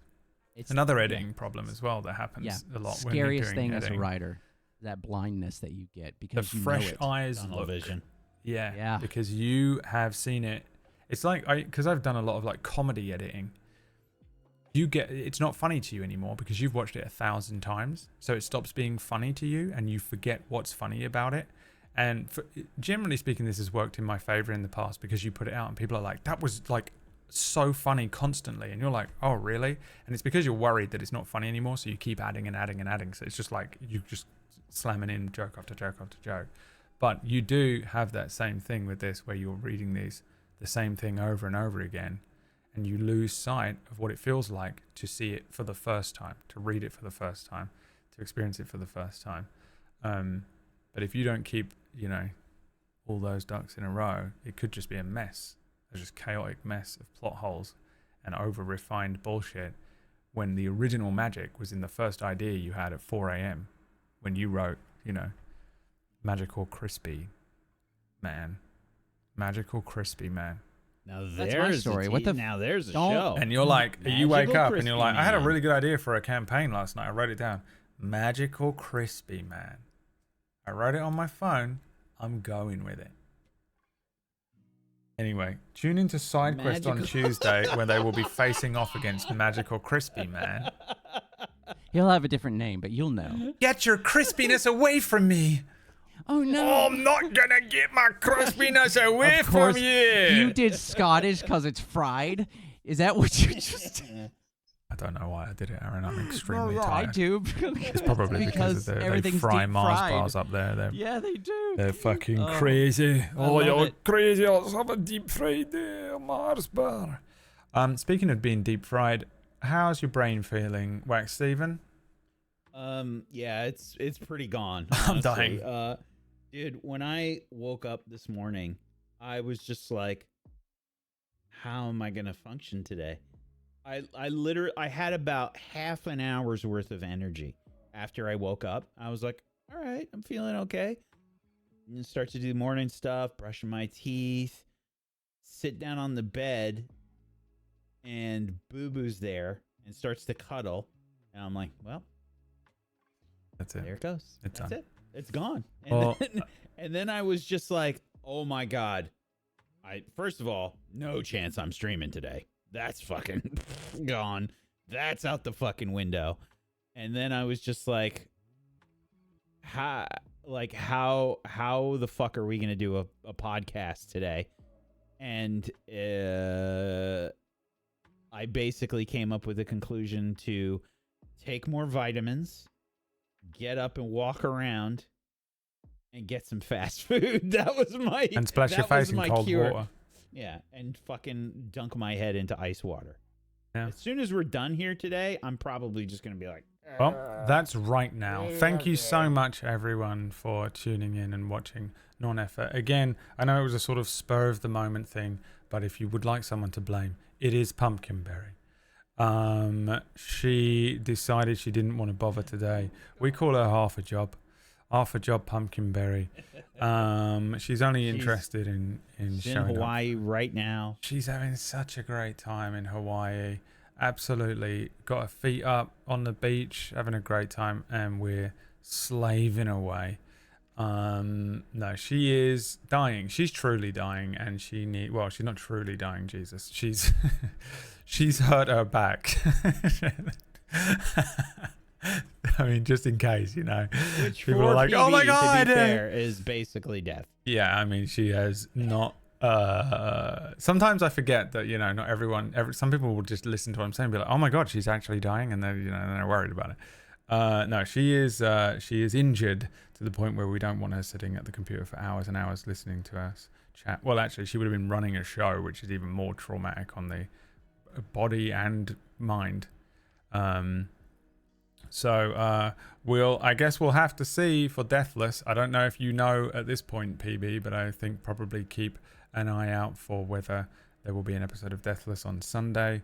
And otherwise, we'll potentially be here with Don't Die next week.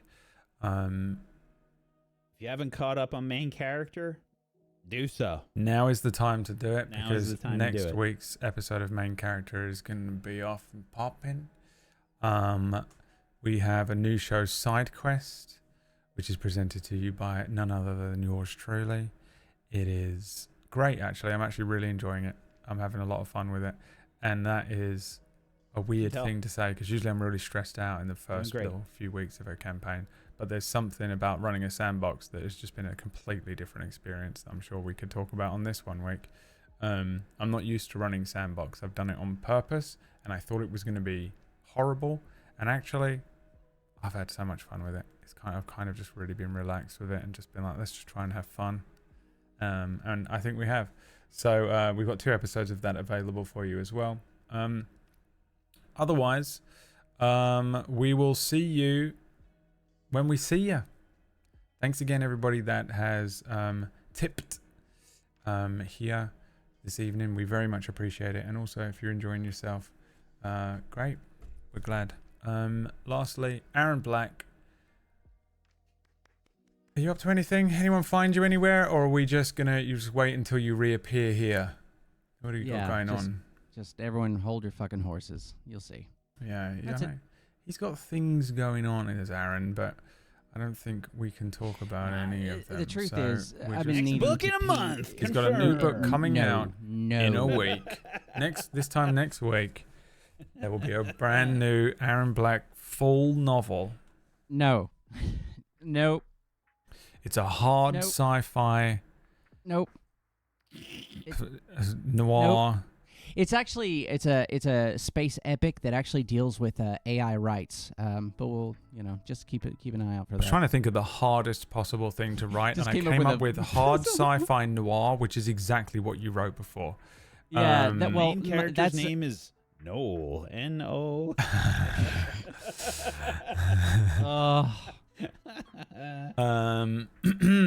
But no, yeah, you don't need to follow me. I appreciate you guys being here. Please keep supporting Tablestory. It's fantastic. If you don't just have to tip today, you can tip any day of the week. And when it's live, watch, be there, support, talk. It's great. And join the Discord. It's all there for you. So utilize it. My dog will kill you. Can we So get please. Is Tortoise on? Tortoise is asleep. Yeah. That's so annoying. I have a tortoise with me at the moment. I guess you'll have to go and watch my day stream because I think he's always going to be asleep at this time of night. I currently have a tortoise for a week. If we're lucky, it might make an appearance at the beginning of side quests. I might be able to do something like that. If you're lucky. If you're bloody lucky. All right, everybody. Thank you so much for watching. Have a wonderful weekend. We'll see you at some point. Bye.